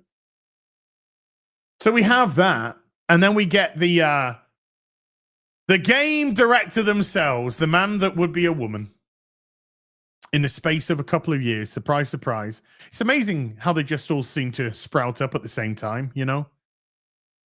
When they couldn't get the jobs that they wanted because they didn't have the talent, but when they changed their politics, suddenly they did have the talent. And by have the talent mean that they now had ESG and DEI to protect them and to give them the roles that they didn't deserve. Okay.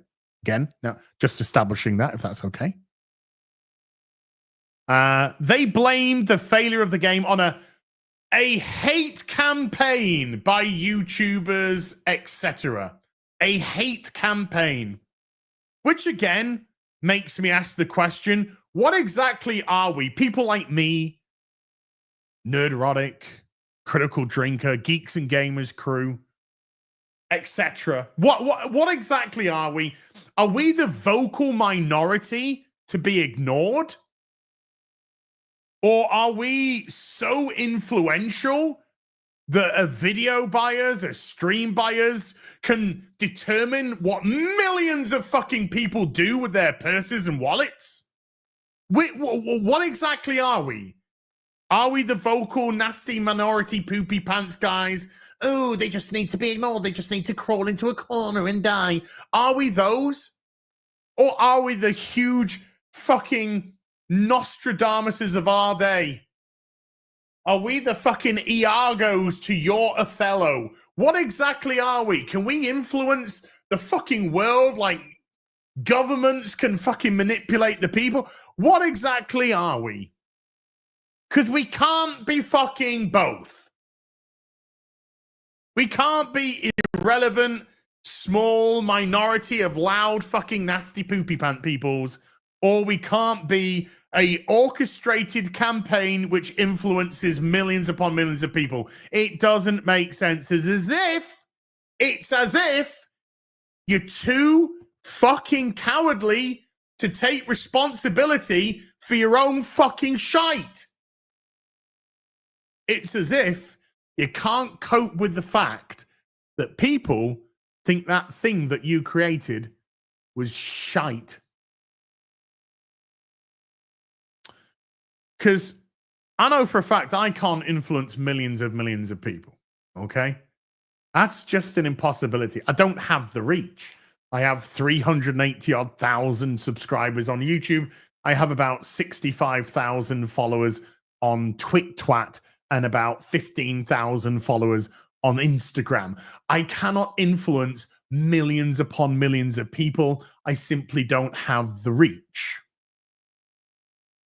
I don't have a TV show which goes out at prime time into the houses of Brits and Americans and Australians and Canadians and Papua New Guineans and New Zealanders. Shout out my people. That I can try my hardest to influence. You know, like, I don't know, Mainstream news, or late night TV shows, talk shows, like those do, yeah? I don't have that reach. I don't have that reach. So how can people like myself do that then? How can we do that? It's an impossibility. It's an impossibility because whether a video game is amazing or whether a video game is fucking pile of shite, the vast majority of the sales on that video game are not made because they watched fucking videos on YouTube. The vast majority of the sales are made because the person likes the look of the game simply through adverts, or they like the look of the game because they are fully aware of what that franchise is.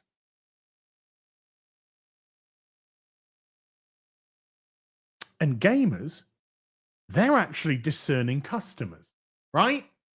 Now, we can argue that how the fuck does COD sell so much all the time? But that's... But just like a movie, if a movie is good, then there's good buzz and there's good word of mouth. And even if the movie doesn't start off good at the cinema, it's got a really good shot of actually continuing on a better upgrade, an uptick. If people say, do you know what? I actually saw that film. It's really good. And word of mouth spreads.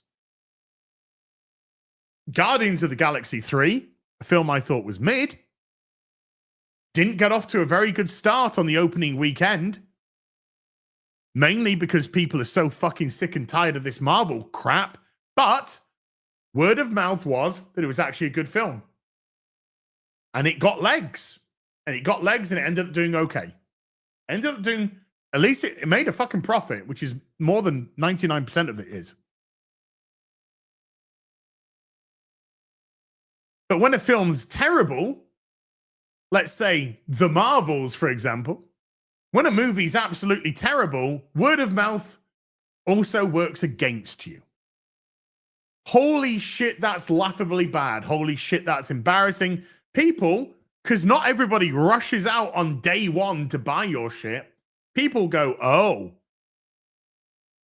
Or, just like what I mentioned with sales of video games, they see the trailer, the actual things which sell a movie. Because that's why you spend hundreds of millions on fucking marketing. They see the trailer and they go, this looks like shit.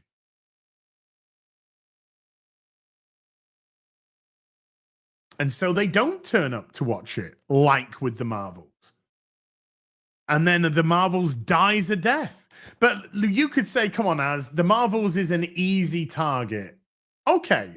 Do you know what? I kind of agree. I think it is an easy target because I don't think you need too many brain cells to realize that that was going to fail miserably. So let's take a beloved character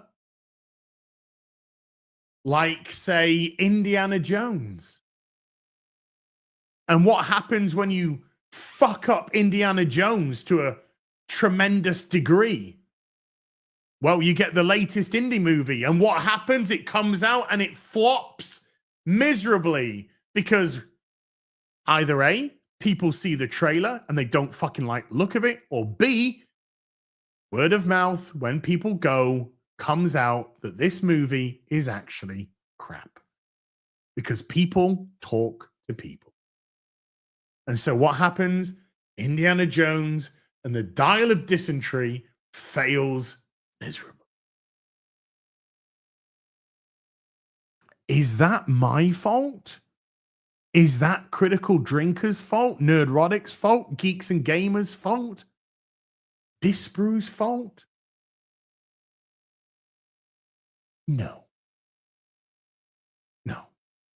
You see, I could tell you that a movie's bad. I could tell you that a video game is awful. I can give you my opinion. It's just my opinion. I can do that. But I can't stop you from liking the look of it and giving it a try. I can't stop you if you see, well, Az says it's crap, but a load of people are saying it's good. I'm going to try it out. So you try it out. I can offer an opinion, but I can't change your mind. People aren't sheep. I know corporations like to think we're just sheep. We're just wallets and purses. We're just, you know, take my money, please, corporation, take my money. I'm just small brand. I'm consumer. Me no have brand. Please take money for product. Tell me how this is up. That's what they think we are. But if I like the look of something, I'm going to watch it. If I like the look of something, I'm going to play it. There's been a weird shitstorm going on around Kingdom Come Deliverance 2. There is a very weird shitstorm going on around that. And it seems to have got a little bit messy. I'm playing it. I'm getting it. I'm playing it. I'm trying it out. I didn't finish the first Kingdom Come. I got through a lot of it, but it was a little bit too buggy at the time, and I wanted them to fix it. And then by the time they'd fixed it, I actually never went back and completed it. I wish I had.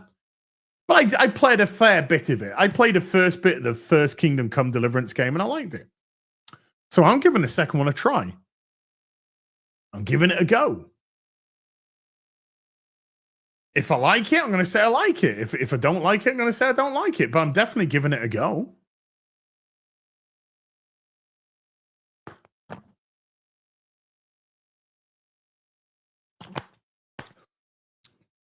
Let's just say, let's just use a person. Let's just use Mark Kern as an example.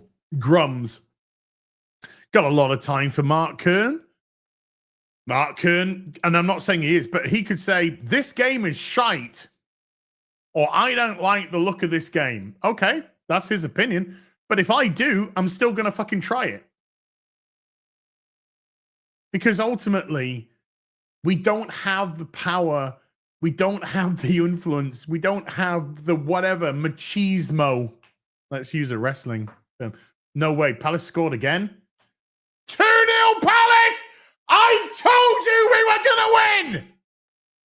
I told you we were going to fucking beat them! I told you so! Manchester United 0! Crystal Palace 2! Kick that fucking flag! Kick it! Holy shit, 9 minutes added on. 9 minutes added on. Oh, fuck. Oh, fuck. It's Man United time. 9 minutes, Man United time. Holy shit.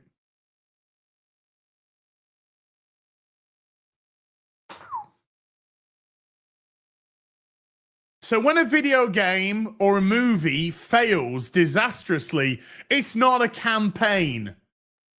It's not a hate campaign. It's not a fucking incel campaign. It's not a poopy pants people campaign.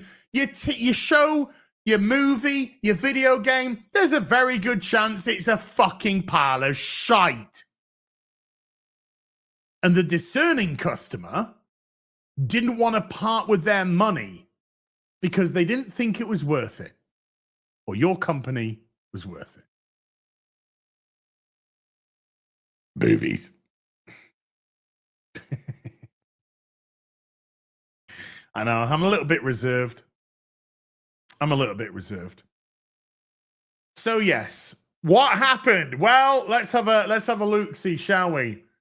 EA's financial report.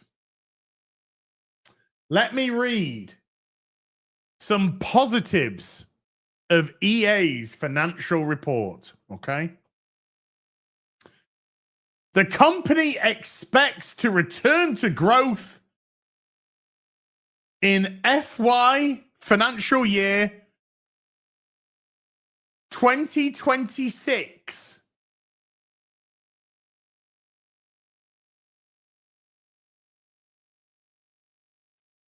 Okay, it's a bold move there, Cotton. Here's a positive. This year, we're not going to make any money. Here's another positive. Positive player feedback on a recent FC25 gameplay refresh.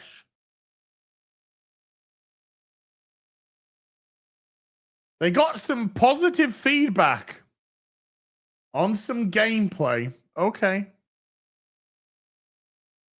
Okay.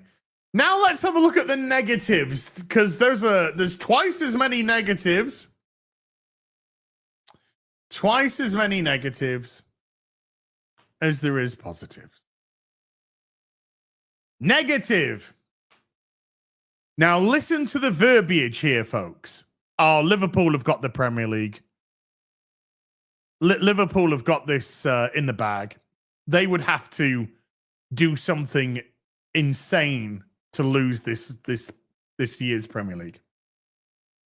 But listen to the verbiage used here. Dragon Age engagement. Engagement. Oh, we're going to talk about Mass Effect in a second, so stay tuned. Because it's all part of this whole little thing that I'm doing. Dragon Age engagement, 50% below expectations with only 1.5 million players. Now let's focus on that. 1.5 million sales. No. There are not 1.5 million sales. There are 1.5 million players. Players that could easily be playing this on the pass, the Xbox pass. So these are not sales. They're not talking about sales because the game didn't even sell over 1 million fucking copies by the looks of it. In actual fact, it looks like the game sold probably fewer than 800,000 copies. But the engagement, they were expecting they were expecting 3 million engaged players. I don't think so either. Well, EA Plus, but no, you got the it's on the Xbox Pass, isn't it? It's on the Xbox Pass as well, I believe. Correct me if I'm wrong. Xbox Hard Pass, yeah, that's more likely.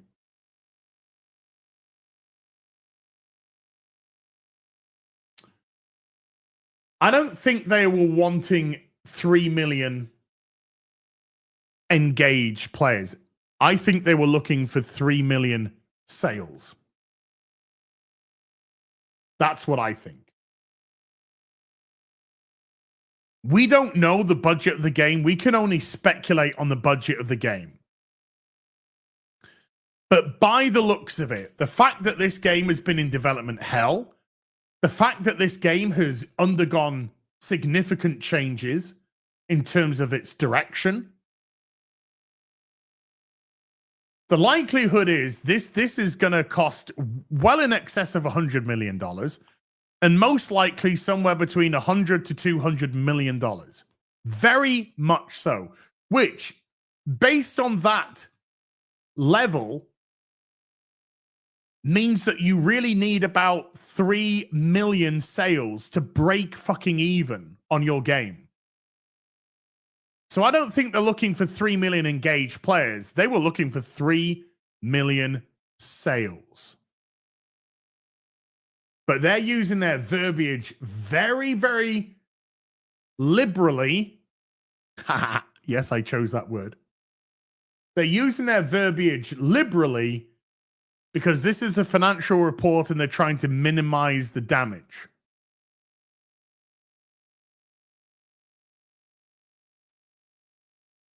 But they couldn't even get 50% of the engagement. Never mind the sales. They probably got about a third of the fucking sales they wanted.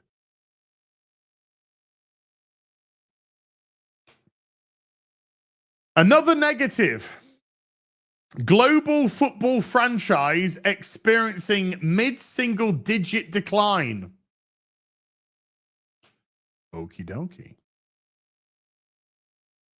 Another negative. Live service net bookings revised from mid-single digit growth to mid-single digit decline. Now, this isn't Dragon Age, but this is EA. We predicted that we were actually going to make money. And now we're predicting we're going to lose money.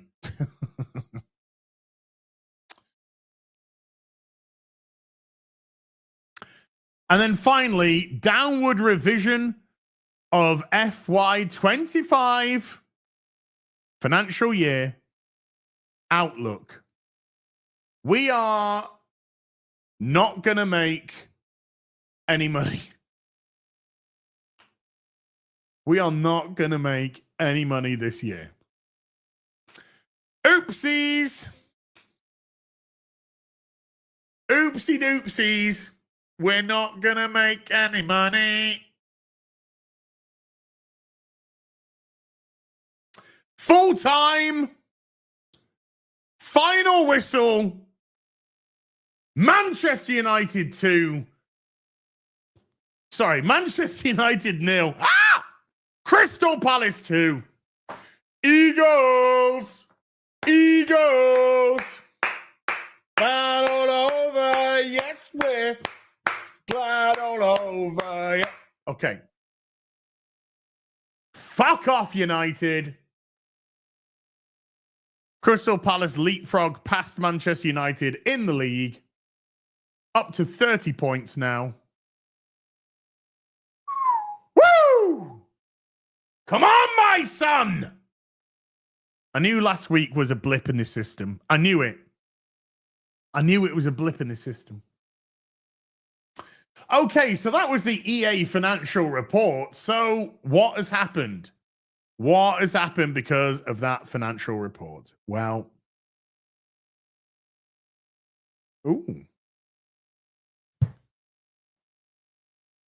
there's going to be some restructuring at Bioware. Now, chat, let's play a little game. You know we like playing little games with each other. We're on 30 points now. We're on 30 points now, David. We're on 30. Manchester United are on 29. We've gone ahead of them. We're going to play a little game. Can you think of another word for restructuring? What do you think is another word for restructuring?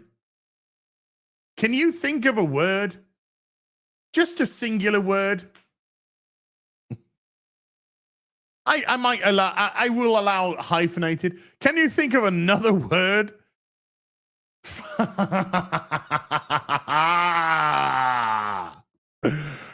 Firings, layoffs. Oh wow, chat. You're so brainy. You got the big brain, chat.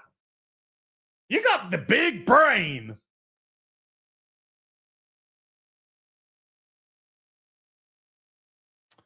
You got the big brain. Because I don't know how you did it, but you're actually right. You're actually right. BioWare veterans confirmed they were laid off by EA, including senior Dragon Age and Mass Effect devs. Oh, much sadness. Much sadness.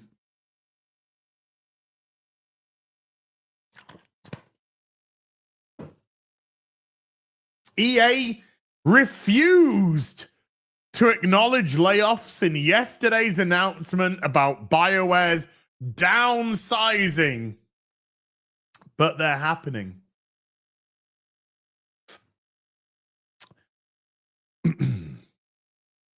How many staff do you think they have left, chat?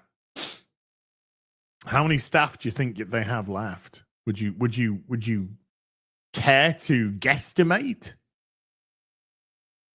I'm just interested to see what you think.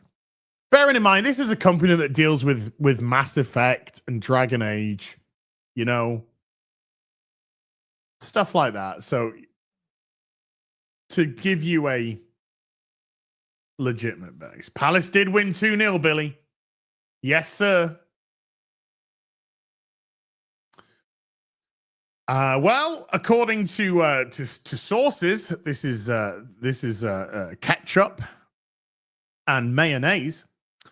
Grums, Mark Kern, says the company's now down to about 80 staff. About 80. But they're moving on to Mass Effect 4, and we'll talk about that in a minute. EA refused to acknowledge layoffs in yesterday's announcement about BioWare's downsizing, but they are happening. When you purchase through... Oh, fuck off. I don't give a fuck. Get out of here. EA announced a downsizing of BioWare yesterday. They saw many employees being moved to other studios within the company, while a core team continues to work on the next Mass Effect. EA declined to comment on whether the restructuring would also result in layoffs, but to absolutely no one's surprise, it has, including some serious veteran talent. Shortly after the restructuring announcement went live, both Karen and Trick Weeks revealed on Blue Sky. Of course they're on Blue Sky. That they were no longer with the studio. Both are well-known BioWare veterans. Trick Weeks served as a writer on all of the games and expansions in the original Mass Effect trilogy, as well as Dragon Age Origins and Inquisition, before becoming lead writer on Dragon Age The Veilguard, while Karen Weeks served as an editor on Mass Effect 2 and 3 and Andromeda, Dragon Age Origins, Dragon Age 2 and Inquisition, Anthem, and Star Wars The Old Republic. Now then,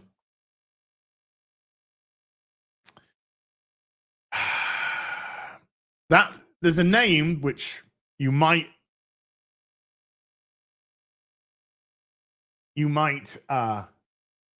say sounds familiar in that, and that is Trick Weeks. Okay? This is Trick Weeks. Remember this guy? Remember this guy? Remember this guy?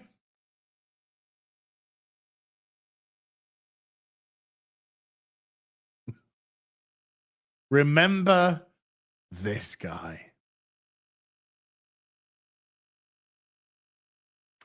Well, he's gone. He gone now. Bye. Bye-bye.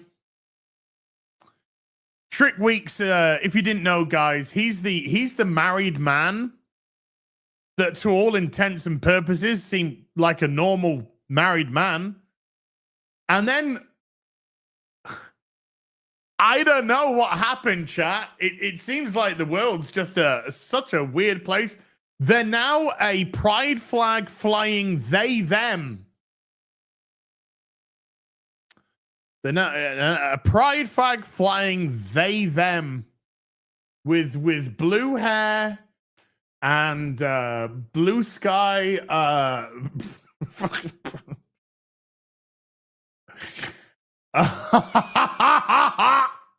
Sorry, I mean, this is all very sad. Sorry. Sorry, hold on. My bad. This is all very sad. Sorry. My bad.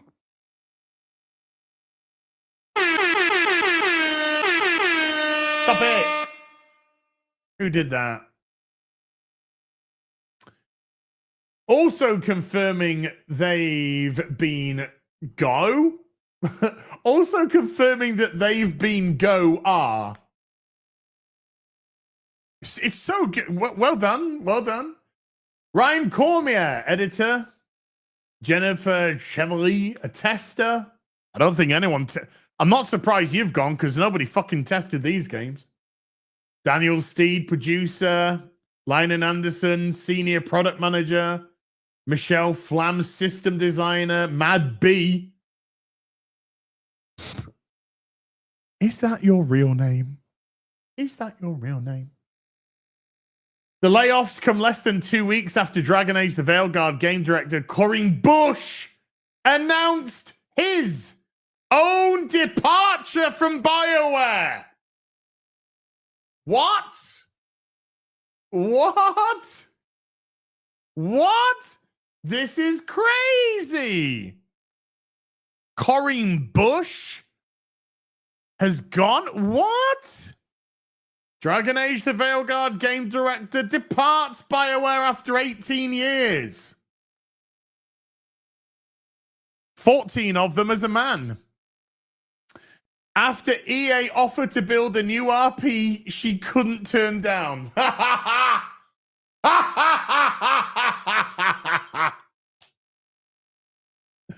Not happening.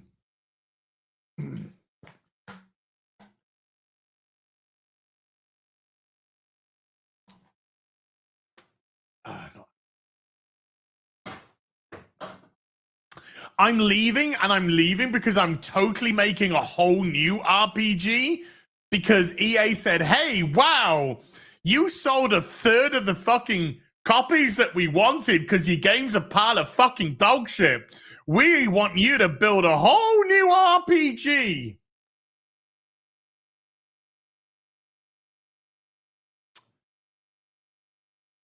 Okay. Corinne Bush joined EA in 2006, moving to BioWare in 2019. In 2020, there was still a man. Something happened. I wonder what happened. I wonder what happened.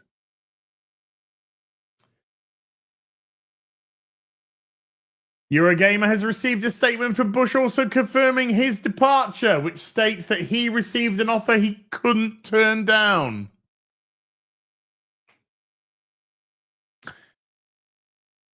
At the heart of it, this was about my own fulfillment. I believe you. I believe that your game, Dragon Age the Veilguard, was made for an audience of you. I did what I set out to do at BioWare, destroy the company. That it has come in to help right the ship. That is to come in and help right the ship. You've killed the company, bitch!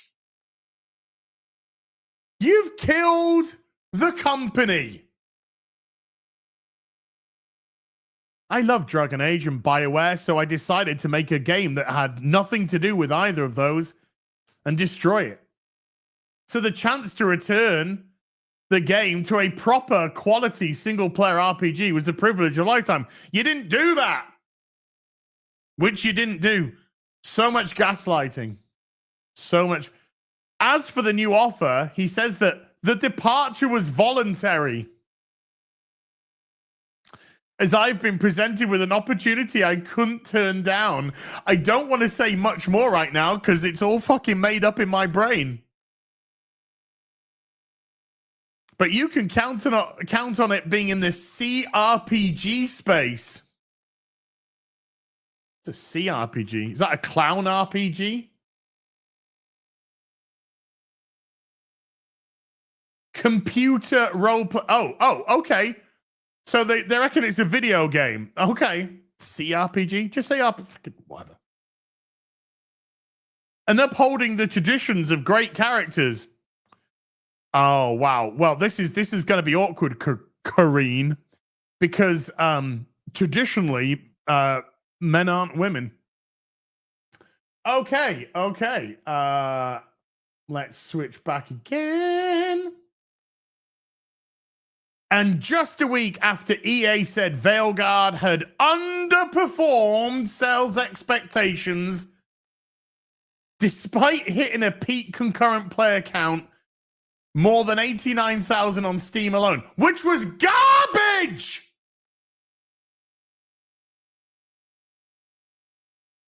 You're writing it as if that's a good number. That was fucking shit. For a Dragon Age RPG, absolute shit. Please, would you like to do the comparison between this and Baldur's Gate 3? Which I think's a fair, I think that's fair. Steam live active player count. Should I just do a comparison for you, chat? Let's go to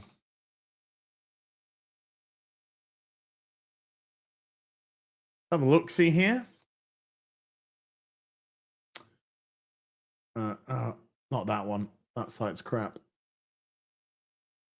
Here we go. This is the good site. Let's go.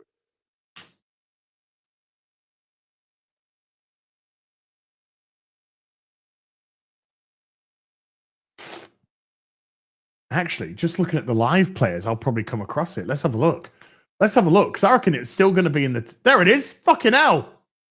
Baldur's Gate 3 is number 18 at the moment. Baldur's Gate 3 is the 18th highest played game on Steam as this stream is happening.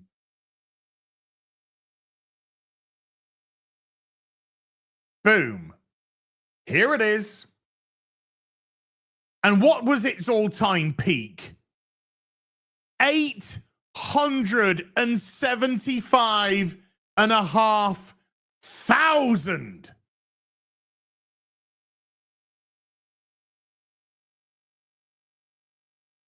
Currently, with 89,500 playing right now, which is what they did at peak.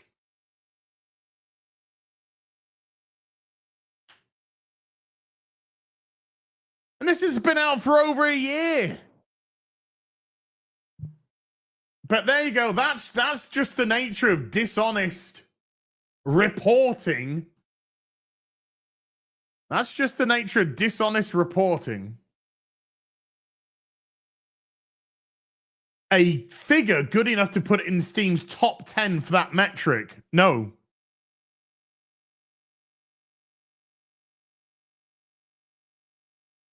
No. That's a lie. And here we go. Engaging in inverted commas. Engaging. Roughly 1.5 million players during the quarter. I use that term because it's not explicit.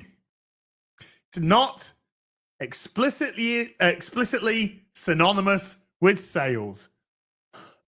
That's because they aren't sales. They aren't sales.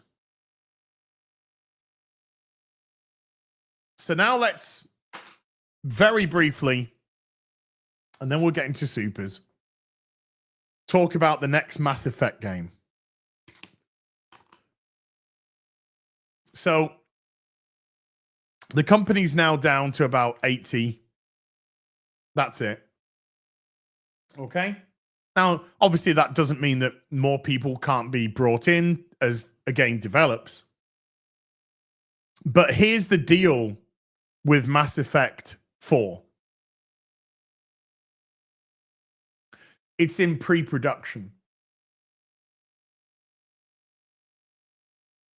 It's not in development as in it's in pre-production. It's just in pre-production. So what does that mean?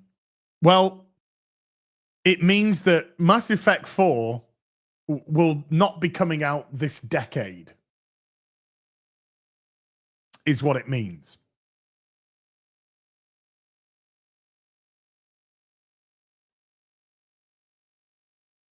It will not be coming out this decade.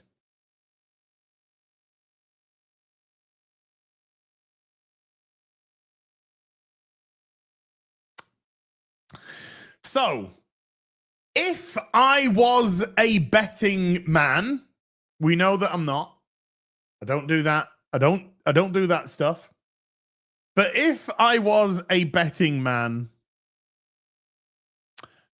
I would say that maybe not this year, maybe next year, I got a feeling we're going to hear about the closing down of Bioware.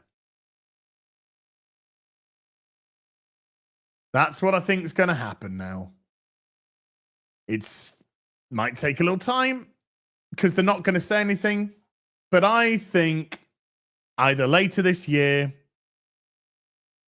or next year, I'm pretty sure we're going to hear about EA has decided to close the doors on Bioware. The company is fucking done.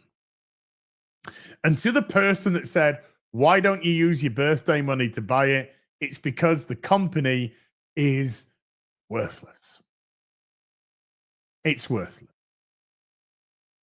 It has nothing. EA has the IPs. The company itself is worthless. Just in time for my 55th. So, yeah, there we go, folks. Oh, my goodness me. The company's done. It's done. It's absolutely done. Dragon Age it's just done it. It's the final nail in the coffin. Is there going to be any interest for Mass Effect fucking 4? So far down the line. I just can't see it. I don't think the game gets made. I don't think the company survives. I think this year, later this year, or most likely next year, could even be 2027. But I think the next thing that we're going to hear major about BioWare is that it's been closed. And EA has shelved the IP. Because that's the way it goes.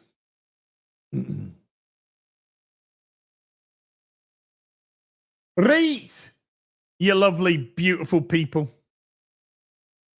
As watch Phantom Blade Zero trailer. Have a look. Phantom Blade Zero. Let's have a look.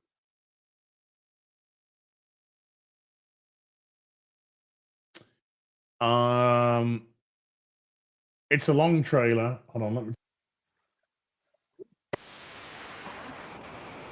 Oh. Did I watch this recently? Oh.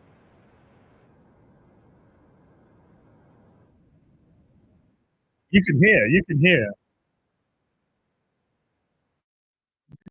I'm jumping through it.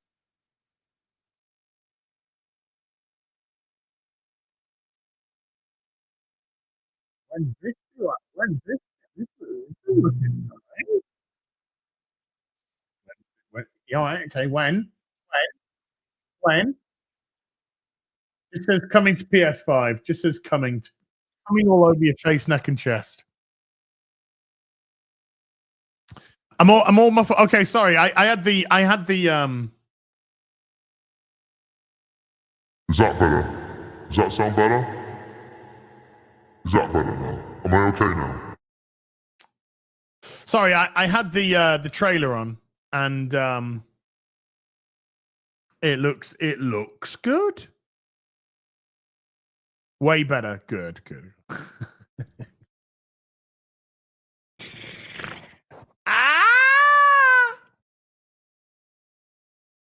Okay.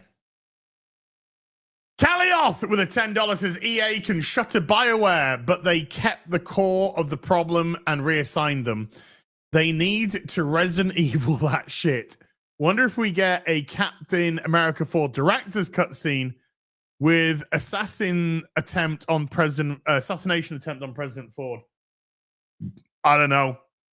Like I said, I think the film's going to perform mid as fuck. When's it out? Next week? Good luck with that movie. But no, there's going to be no director's cut for that. I mean, which cut is the one? Because it's been remade nearly 3 fucking times. Roland the Wretched with a $50 says, happy Sunday, Terry. I hope all the gay bars Brighton properly celebrated your 50th last Saturday. I mean, you would know. How can you say BioWare is cooked?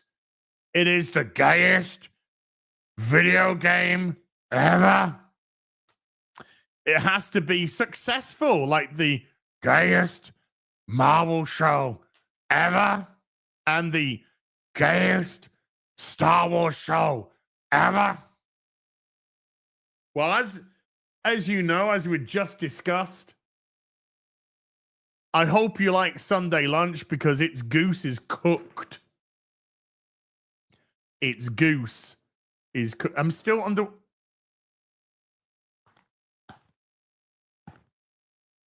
Hold on. What's going on? Are we okay? Are we okay now? Hold on. Are we okay now? Let's...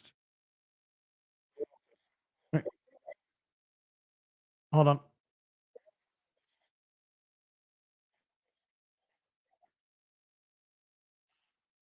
Yeah, we good now. We good now. We good now. We sound fine. We sound lovely. Yeah, we sound fine now. They might be just slightly behind on the video. That's all.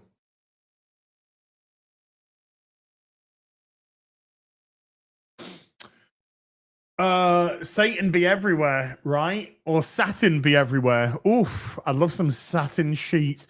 Rook takes Rook with a $5 says, on episode 2 of my first ever watch through of Farscape this morning, did you ever watch it? Yes. Farscape was a lot of fun. Good show. Good show. You're going to enjoy it. Jace Darkfire with a $5 says, as I did it now, I pre-ordered Siege. Oh, Siege Titan Omega Supreme, 86 Commander Ultra Magnus, and Titan class Fortress Maximus. I'm a happy boy. I pre-ordered the 86 Commander Ultra Magnus. I pre-ordered that. I am toying with the idea of getting that 4-foot tall Metroplex. Do I get that 4-foot tall Metroplex? Thinking about it. Captain Muddin Ulfhel the €5 says, hey, Az, happy belated birthday. Unfortunately, missed your stream. Hey, it's all good. I'm off the birthday grift now, but I'll take residual cash. It's okay. Gay Carpenter 77 with the $5 says, I just wanted to say I love the 2-hour super edit of Dragon Age. I think Veilguard playthrough. Well done to you and the editor. The editor is fantastic. It was so good. It was fun to show it off, or half of it off at least, on the birthday stream. So yeah, that was a lot of fun. I did finish off watching the rest of it. Yeah. Jim has been a member for 33. Jim, thank you. Johan Derbia with a 20 Swedish says, that is alpha male glasses. Thank you. I just need to get my Mercedes and Volkswagen now. Crimson Shadow with a 15-month says, hi, Az. I hope you're doing good. Keep up the good work. Thank you, please.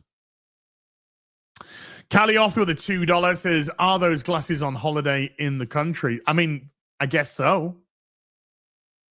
I guess they're still there, so a part of me is in a different country right now, folks. SJ Almighty with a diamond geezer. Super sticker, £1.50. Thank you, SJ Almighty.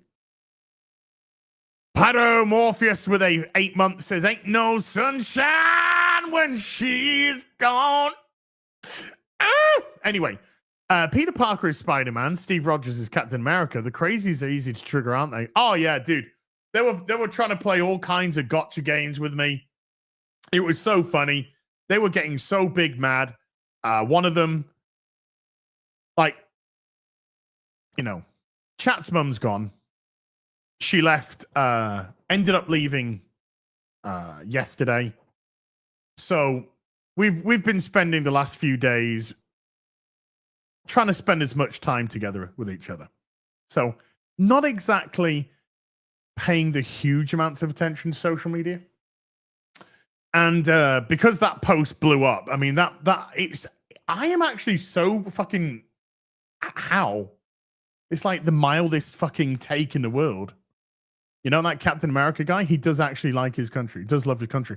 But the weirdos were trying to conflate it with government, saying you're saying Captain America loves the government. No. So I did my video where I talk about, obviously, when it comes to patriotism is a love of one's country, after all. Patriotism also is a belief of the ideals of that country, and it's also a belief in the authority, you know. And the authority in America is the Constitution of the United States, not the government. There's a huge difference. So if they thought that patriotism means the blind following of government, I can't help these fucking retards. Because the Constitution is we, the people. The government works for the people, not vice versa. So that's who Captain America supports. He loves his country. He loves the red, white, and blue. He believes in the people of America. Governments come and go. Politicians come and go. And yeah, they often stick Cap in situations where he's going up against corrupt government. It makes fucking sense. So they were trying all kinds of gotcha schemes, and it didn't. And it wasn't going to work. They were trying to set me up on a couple of them. I ain't playing their silly games. They can get their little clicks on social media. It's irrelevant to me. I've got what, I don't know, nearly 13 years of work on YouTube. Most of you who are in this stream would have seen me FNT, Real BBC, most likely quite a lot. You know who I am. You know my fucking credentials. I don't need to try and play stupid gotcha games with baguettes with 30 followers on eBay, on Twitter, or stuff like that. But yeah, it was just bizarre. It was just such a weird thing for them to go mad at. And then, like I said, when it boiled down to it, it was the people who are, it was with the slightly bigger reach people, because there was a couple of them with like larger followings, what it boiled down to was the pronoun guy. That's what it boiled down to. They didn't like the British pronoun guy. You said, one of them was, what is it? One of them was so dishonest. There was like saying, you got mad because he and the pronouns he and him were used in a video game. But if you see my video, I actually showed that one off. Yeah, I got mad at he and him being in a video game. Yeah, got me there, bro. I mean, there's no point in engaging intellectually dishonest people. There's no point in engaging with people who know exactly how dishonest they're actually being. You just ignore them. You ignore them. If they don't have an effect on your life, don't engage. Don't engage. Never argue with a retard. They'll drag you down to their level and beat you with experience. Never forget that. Vermithor with a $10 says, sorry I missed your birthday stream. I was put off by your super wokeness, right? Not sure how you hook-winkled all of us for so long. Hell, brother, I know. I got called woke yesterday for my video about Juan Carlos, the male actor who's now a female. Surprise, surprise. We're hearing this a lot, aren't we? With the Emilia Perez stuff and their takes on the Austrian painter.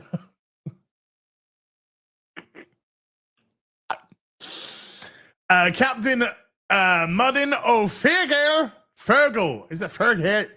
With a 15 euro says, I followed your advice and started streaming. Streaming my weight loss journey on the VR treadmill. Wow. Chat can find me simply called Weight Loss Games, where they roast me if I don't get off my fat ass. Dude, that is fucking awesome. That is really fucking awesome. Well done.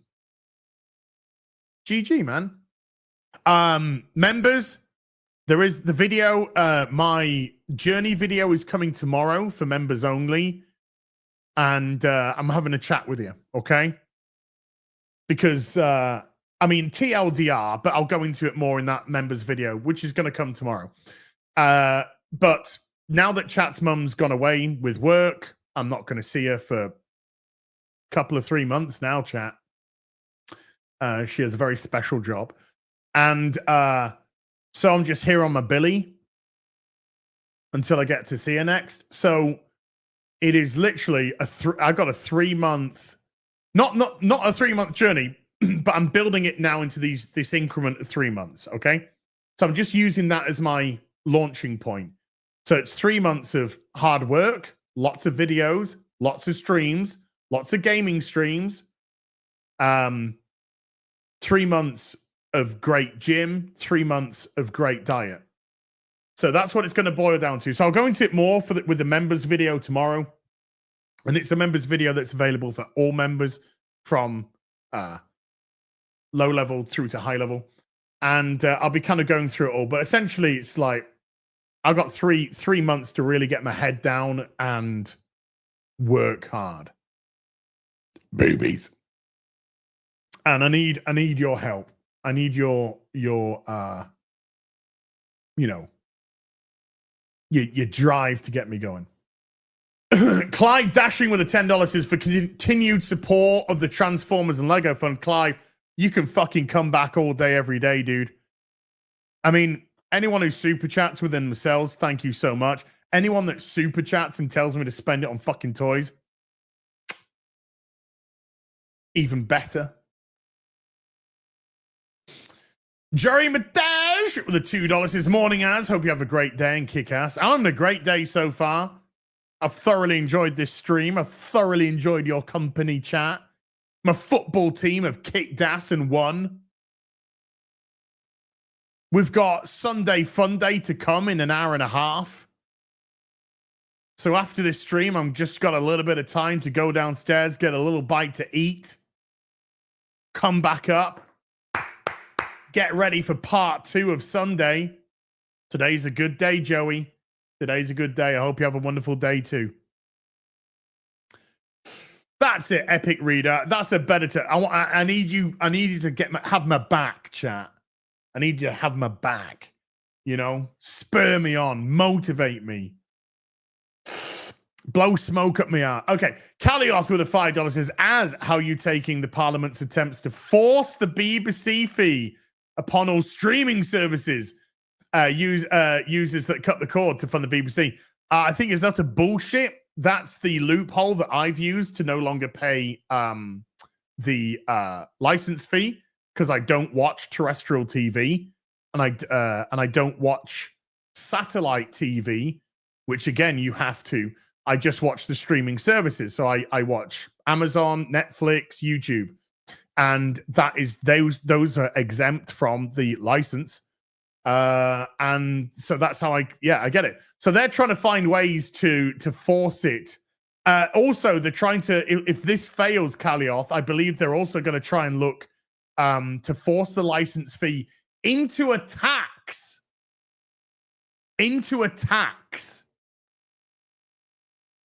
So there's also that as well.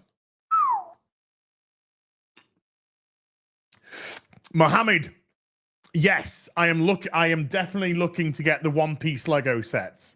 Absolutely. It sounds awesome. I'm very excited. Also, lovers of Lego, if you don't know, later this year, Lego are going to be releasing the Lego Enterprise D. The next generation's Enterprise D in Lego. coming later this year. Nick X Herring with a 12-month membership. Thank you, Nick. I tell you what, this is actually not as difficult as wank as you think it is. It really isn't. I was actually surprised at how quickly I came. Ministry of Wrongthink with a $10 says, let me get this straight. You made a comment mocking the idea that Captain America isn't about America, and the response was you can't have opinion because you're not American. Yeah. Well, the guy that says, why is this guy think that he knows anything about America or whatever? The guy that said that was then trying to get me to talk about it. So I'm like, which is it, bro?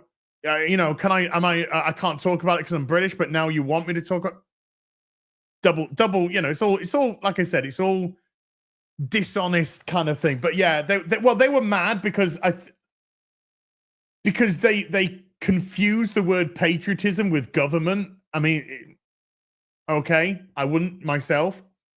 You can believe in, you can love your country, you can believe in what your country stands for. Doesn't mean that you believe in the government, because that's completely different. Having an ethos of a country is different from having politicians which come and go. So, but like I said, but when we boiled it down to, it came down to this is the guy that shouted about the pronouns, and we're gonna have a cry. But yeah, they are clowns, absolute clowns. And I did get my 70 Elon bucks. So hey, Ivan with a $5 says, Boyaz, the more time goes on, the more you were proven right by your rant in Starfield. To be honest, I thought you were being silly at the time. My bad. It's all good, Ivan. It's all good. I knew that was going to age like a fine fucking wine. Which is a little bit disappointing in a way as well, because that clearly signals the demise of the Western gaming industry. But I'd love to say it was prophetic, but I think we could all see it coming from a fucking mile away. Particularly when you've been entrenched in video games for so fucking long. But hey, it's all good. Nothing but love. Hungry is angry with a $25 says, as I lost my mum this past Thursday. Fuck, dude. I did get to say goodbye over the phone. You know what she said to me? Tell Az. Oh, fuck. Dude, you can't crack jokes when you're doing this, man. But hey, gallows humor. Angry is angry, gallows humor, buddy. Dude, I got so much respect for you for that.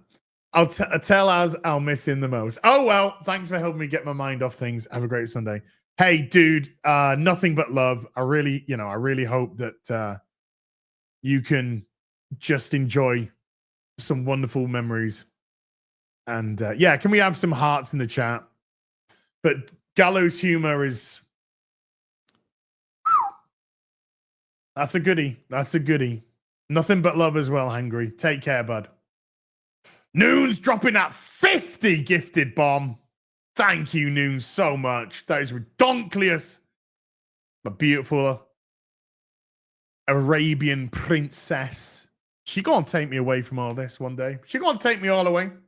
She gonna give me yachts and $1 million houses with her oil baron money. So it's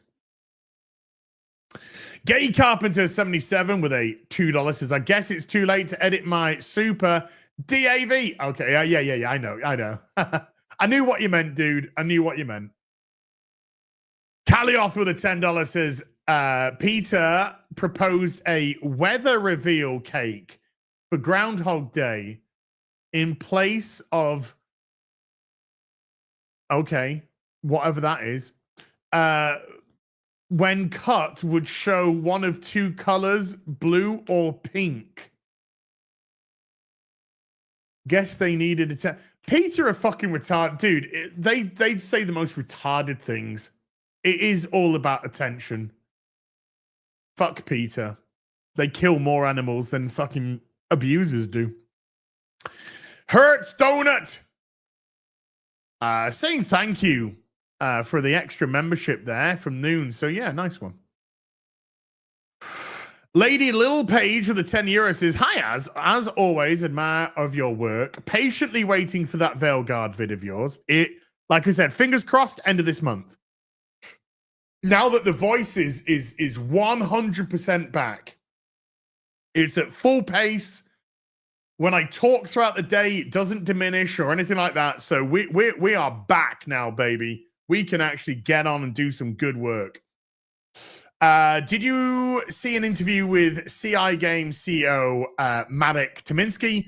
It's a great live stream video from Vara. Dark, your thoughts? I haven't seen it, but I am aware of the CI Games stuff. That was the director, the games director that talked out against where the industry is going, which I think is important, very important. It's good to see people actually have some bollocks and speak out. But I'll try and get to see it a little bit later, you know? Oh no, I've seen Groundhog Day. Groundhog Day is amazing. Groundhog Day is one of my favorite movies. I just couldn't read what the fucking words meant. It's like Punex. I couldn't fucking pronounce that. I'm dyslexic as fuck, mate. But Groundhog Day is one of the. No, I've seen Whoa. No, I've seen Groundhog Day. Groundhog Day is one of my favorite films of all time. It's amazing. How can you like a movie if you're not? How can I like it if it's an American movie and I'm British?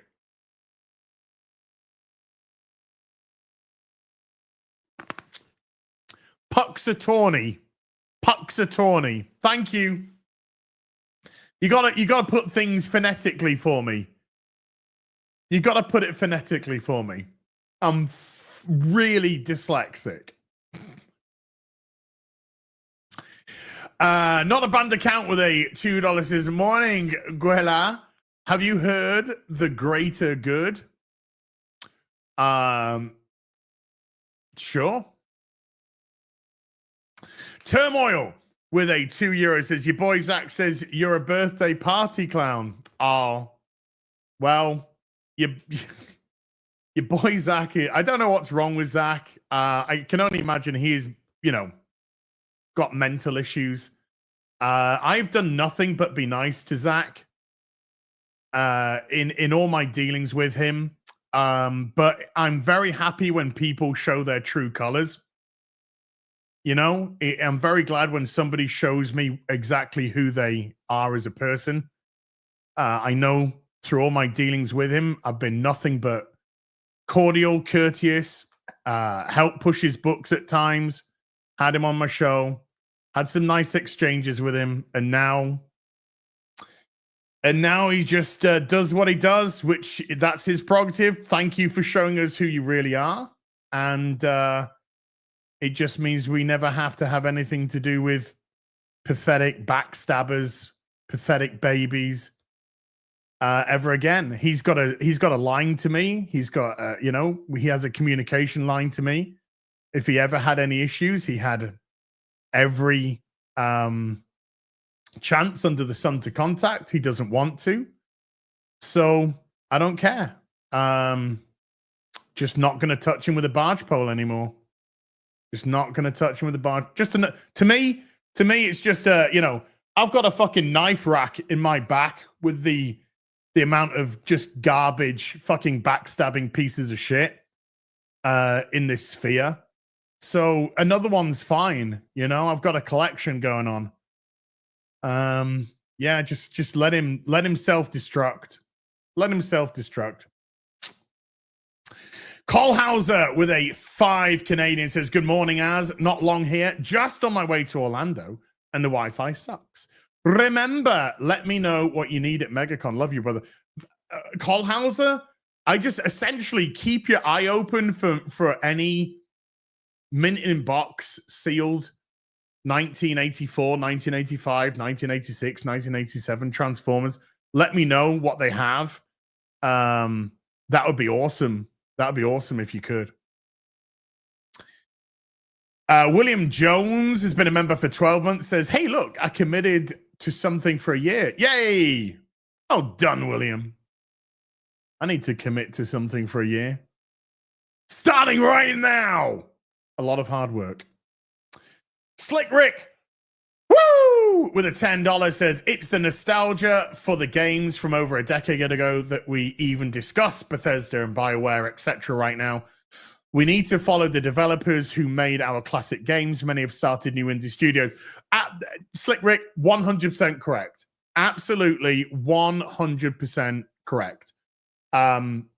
When people think BioWare, like I said, you most likely think of Dragon Age, Origins, Mass Effect, stuff like that.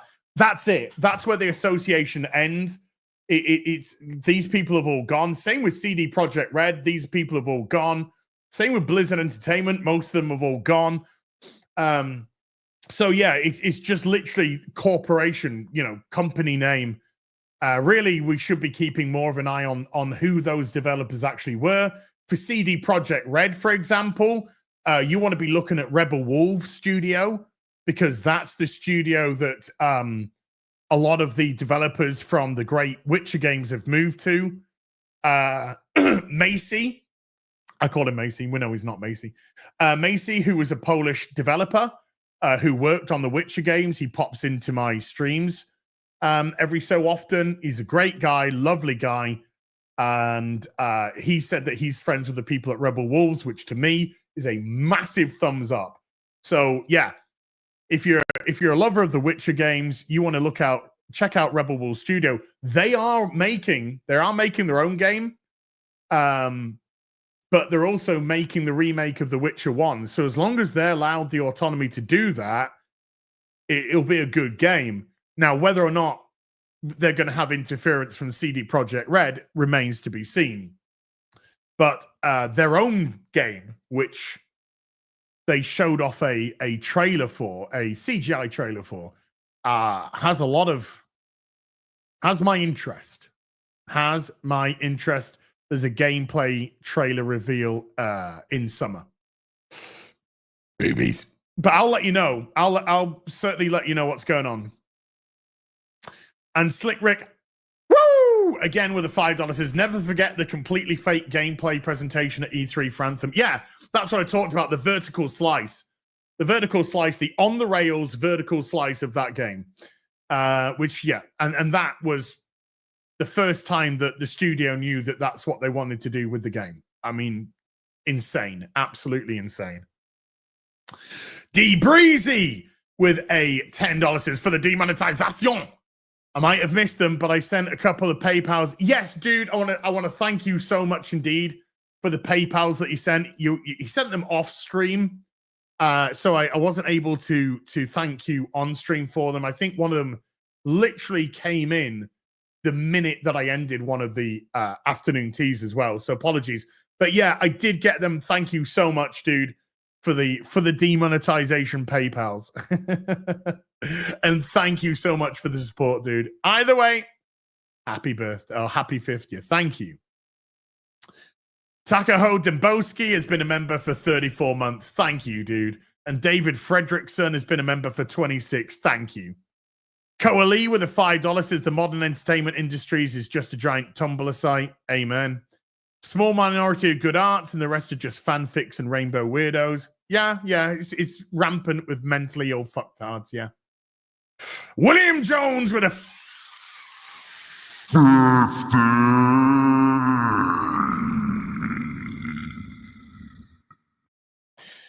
Seeing as the voice is back, give us a...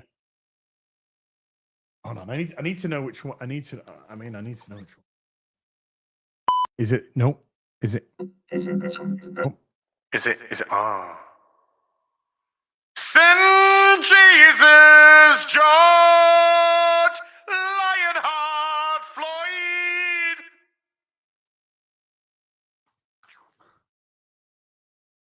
And you actually get one of those in the video that I put out yesterday.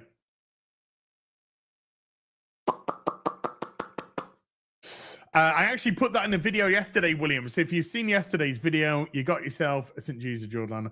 It's a different... I got a different search binder. I got a different setup. The The Go XLR's gone. It's over there. It's gone. We're now on the road podcaster. I need to tweak a few of the things, but you know. William, thank you so much. The compressor kicked in. No! Boo. Logan Johnson has been a member for 5 months. Late to the stream, but glad to make it. I hope you're doing well and had a great birthday, by the way. As for Bioware, I'm not surprised they're going down the drain like Ubi slop. Is DEI equals DIE. Correct. But when it first came out, they did position it as diversity, inclusion, and equity. And then they realized that it was spelled die. So they changed it to diversity, equity, and inclusion. So there were some jokes when they first started this shit. And it stuck with me. But you can't spell die without DEI. Mr. Wayne with a $10 says, shame because the core gameplay for Anthem was solid and still no game like it, at least in that aspect. So hard to be excited for anything in gaming anymore. Keep spitting truth, brother. Nice pullover. Thank you. Thank you. It's my I gotta say, you know, I'm not a vain guy, you know. I know my limitations. I know I'm a big ass baldy, a big old fatso and all that. But there's a couple of people that have sent me some messages saying, I like your red top. I like it. You look good in red. I'm like, oh, yeah, fucking get out of it. You're trying to get in my pants. Just because chat's mum's away, you ain't getting in. Harry Brownhole with the 2 Canadians says, these days, contradiction is mental illness. Dude, turning the frogs gay. Anyway, Ministry of Wrong Thing. Fuck, it's never going to get old, this one. With a $10 says, I remember watching a deep dive video on Anthem, and at one part, they mentioned the devs literally found out what key features, what the game was even about, while watching their own preview at EA. Yes, at E3. Yes. That is true. I think it was the, what was the documentary group that did that? It was a really good documentary. I forget what the documentary group is, but it was a really good one. Ah! I dropped my pen. BRB, I dropped my pen. I've got my pen. It's all okay. I've got the pen. Amanda Nowicki with a 33-month says, having a gay old time explaining the plot of Frozen is love thyself and family to liberal white women who now believe that Hans represents Trump. Oh my sweet. Oh God, look, Amanda, I think you just have to say anything nowadays, and you're a fucking this represents Trump, or you're a Yahtzee, or you're a white supreme. You know, look, we're dealing with clowns. We're dealing with fucking clowns. They need jobs. They need hobbies. They need vested interests that are outside of the internet. They need to turn the fucking politics off. They can't handle it. You can't handle it. Also, it's boring as fuck and retarded. And they should just go out, take up hiking. Take up hiking. Join a gym. Do something. But they're fucking gone. Gone in the brain. The Flame is 756 with a £2 says, will you be getting Doom the Dark Ages? I haven't played those first two. I used to love, I'm a big Doom fan from the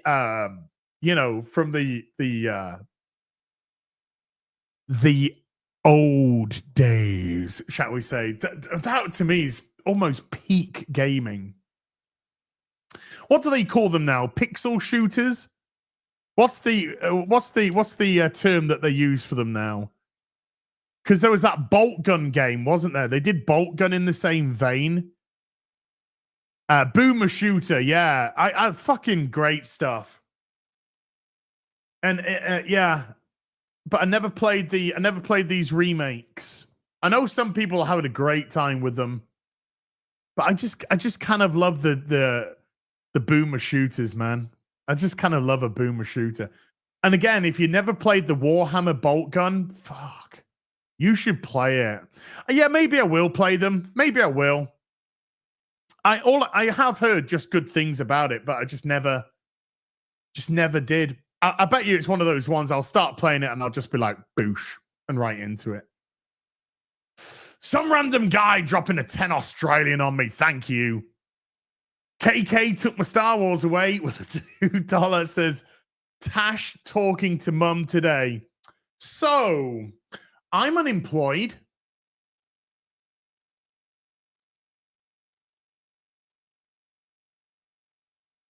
Somebody should do an ADR over that. I need a female. I need to yeah, actually I might hit up hit up a lady to do a voiceover for me and edit it and then release it as a short. I'll really like that idea. Doc Hollywood with a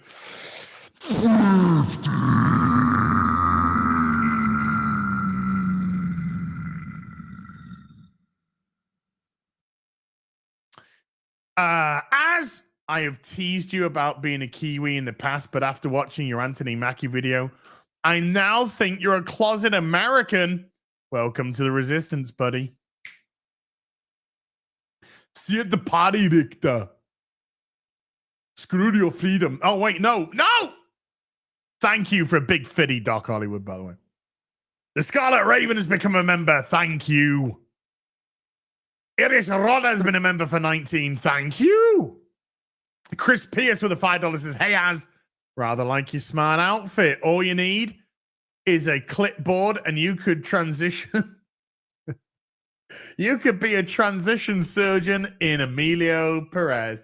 Thank you, Chris. That is the look that I'm going for.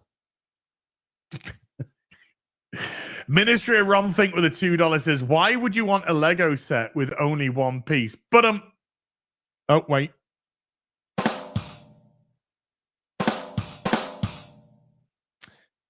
Christian Viol with a €2 says, take a look at the German company Blue Bricks. Oh, I know what you're talking about. I know what you're talking about. Yes. I know what you're talking about. And the answer is yes. Dawnbreaker with a $5 says, the only game I'm looking forward to is Fate Reawakened. It's a remaster of all 4 games in a bundle. The classic dungeon crawler from the early 2000s. Okay. DB with a £2 says, as did Gary really own a comic book shop? I mean, that's the rumor. That's the rumor. Willow Will has been a member for 6 months. Says, when do we get to hear your ghost story, or did we miss it? I haven't said it yet. I've got to wait till Halloween now. I've got to wait till Halloween. It's got to be done. Can't do it in January. Can't do it in February, March, April, May, June, July, August, September. Got to do it in October now. Got to do it for Halloween. Brett Lifers with a $20 says, as you'll be missed at MegaCon next week. Looking forward to seeing everyone else for the first time. Also, full support and firm handshake for your journey. Good luck, brother. Brett, this is it. This is the time. The time is starting. It's starting like now. The party, Victor. So yeah, I'd love to next year. MegaCon next year. MegaCon next year. Nods.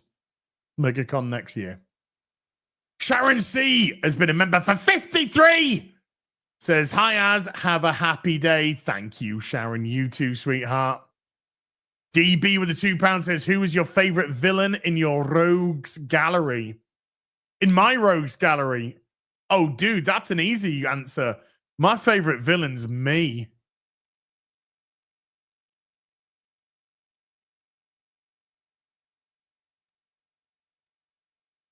EO with a 10 Swiss says, good example from years ago of following devs, not studios, is the Diablo 2 devs going on to make Torchlight. Ooh, there you go.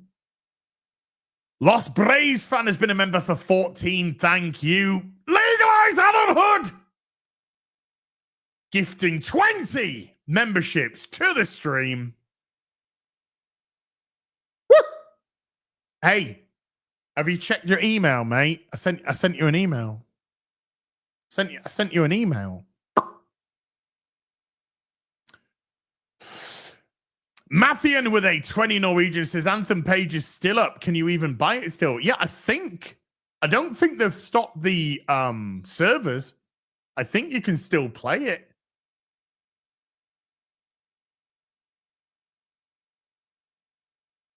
Can you? I think you can, or can you? Or have the servers? I think you can, or maybe the live server's gone down. But I think you could possibly still go on it. Legalized Adulthood has been a member for 47 as well. Says, "Hey, you old goat, what toys are you gonna get?" I got my eye on some boxed some graded OG Transformer toys, dude.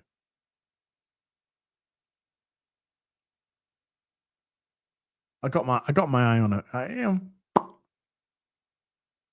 You'll see. Eves the First has been a member for 2 months. Eves, thank you.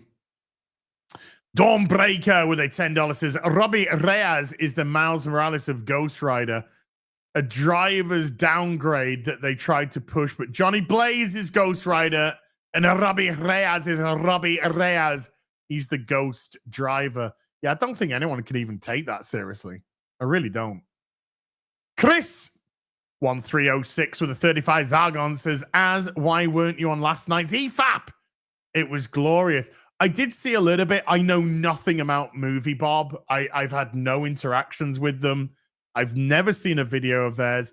The only way that I even know of the name Movie Bob is because of the EFAPers talking about him. So I have no idea about the guy. None. But he seems like a lovely chap. DB with a £2 says, as on the wall, who's the gayest of them all? Jeremy, a homosexual man. Necronoman Ex Mortis has been a member for 55. Thank you. Johan W with a 20 Swedish says, it is between jobs. Do a bath. I'm going to barf all over that game when I do the video. Krog with a 20 Swedish says, is it okay if I super chat you? Mwah, mwah, mwah. Yeah, you can super chat me. Mwah, mwah, mwah, mwah. Of course you can. Tyron Draken with a membership for 16 says, greeting as, what games are you looking forward to? Well, that one from Rebel Wolves, I'm looking forward to that. There's Blight. We saw some gameplay, probably a vertical slice from Blight,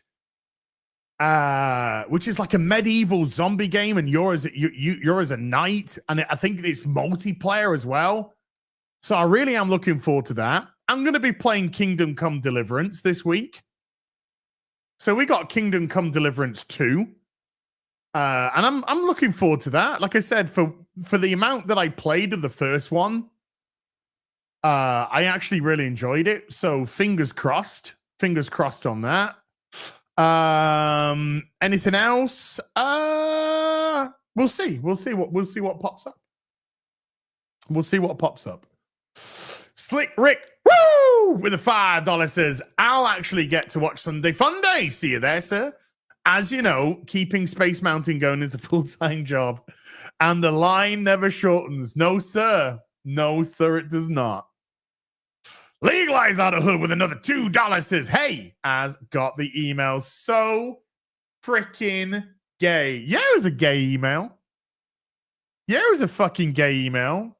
And I regret nothing. Nothing. You deserved it. You deserved it. And Nini with a 6 shekels says, for your Lego addiction. Thank you. The Lego addiction is strong. Oh, I want that Parisian cafe. I need to get that Parisian cafe. that I saw them advertised. That looks great. Chat, it is time for me to go. 3-hour episode today. Woo! We had a good chatsy poo, didn't we? We had a good fucking chatsy poo, didn't we? Yeah, we fucking did. We fucking did. Hey, massive thank you to everyone who came to watch today. I'm going to be moderators. Thank you for giving up your free time, by the way. Everybody who super chatted, membered, remembered, gifted memberships. Thank you for supporting the channel. I'm back in an hour. 1 hour from now, Sunday for Funday, nuclear fucking mayhem, whatever it's called. What's it called? Nuclear. What's it called? Nuclear Nightmare. There we go. Nuclear Nightmare. Mr. P stepping in for Garrett this week. So we will still have a foursome giggity. So I'll see you all in an hour from now. Until then, you take care. Goodbye, Blue Boo!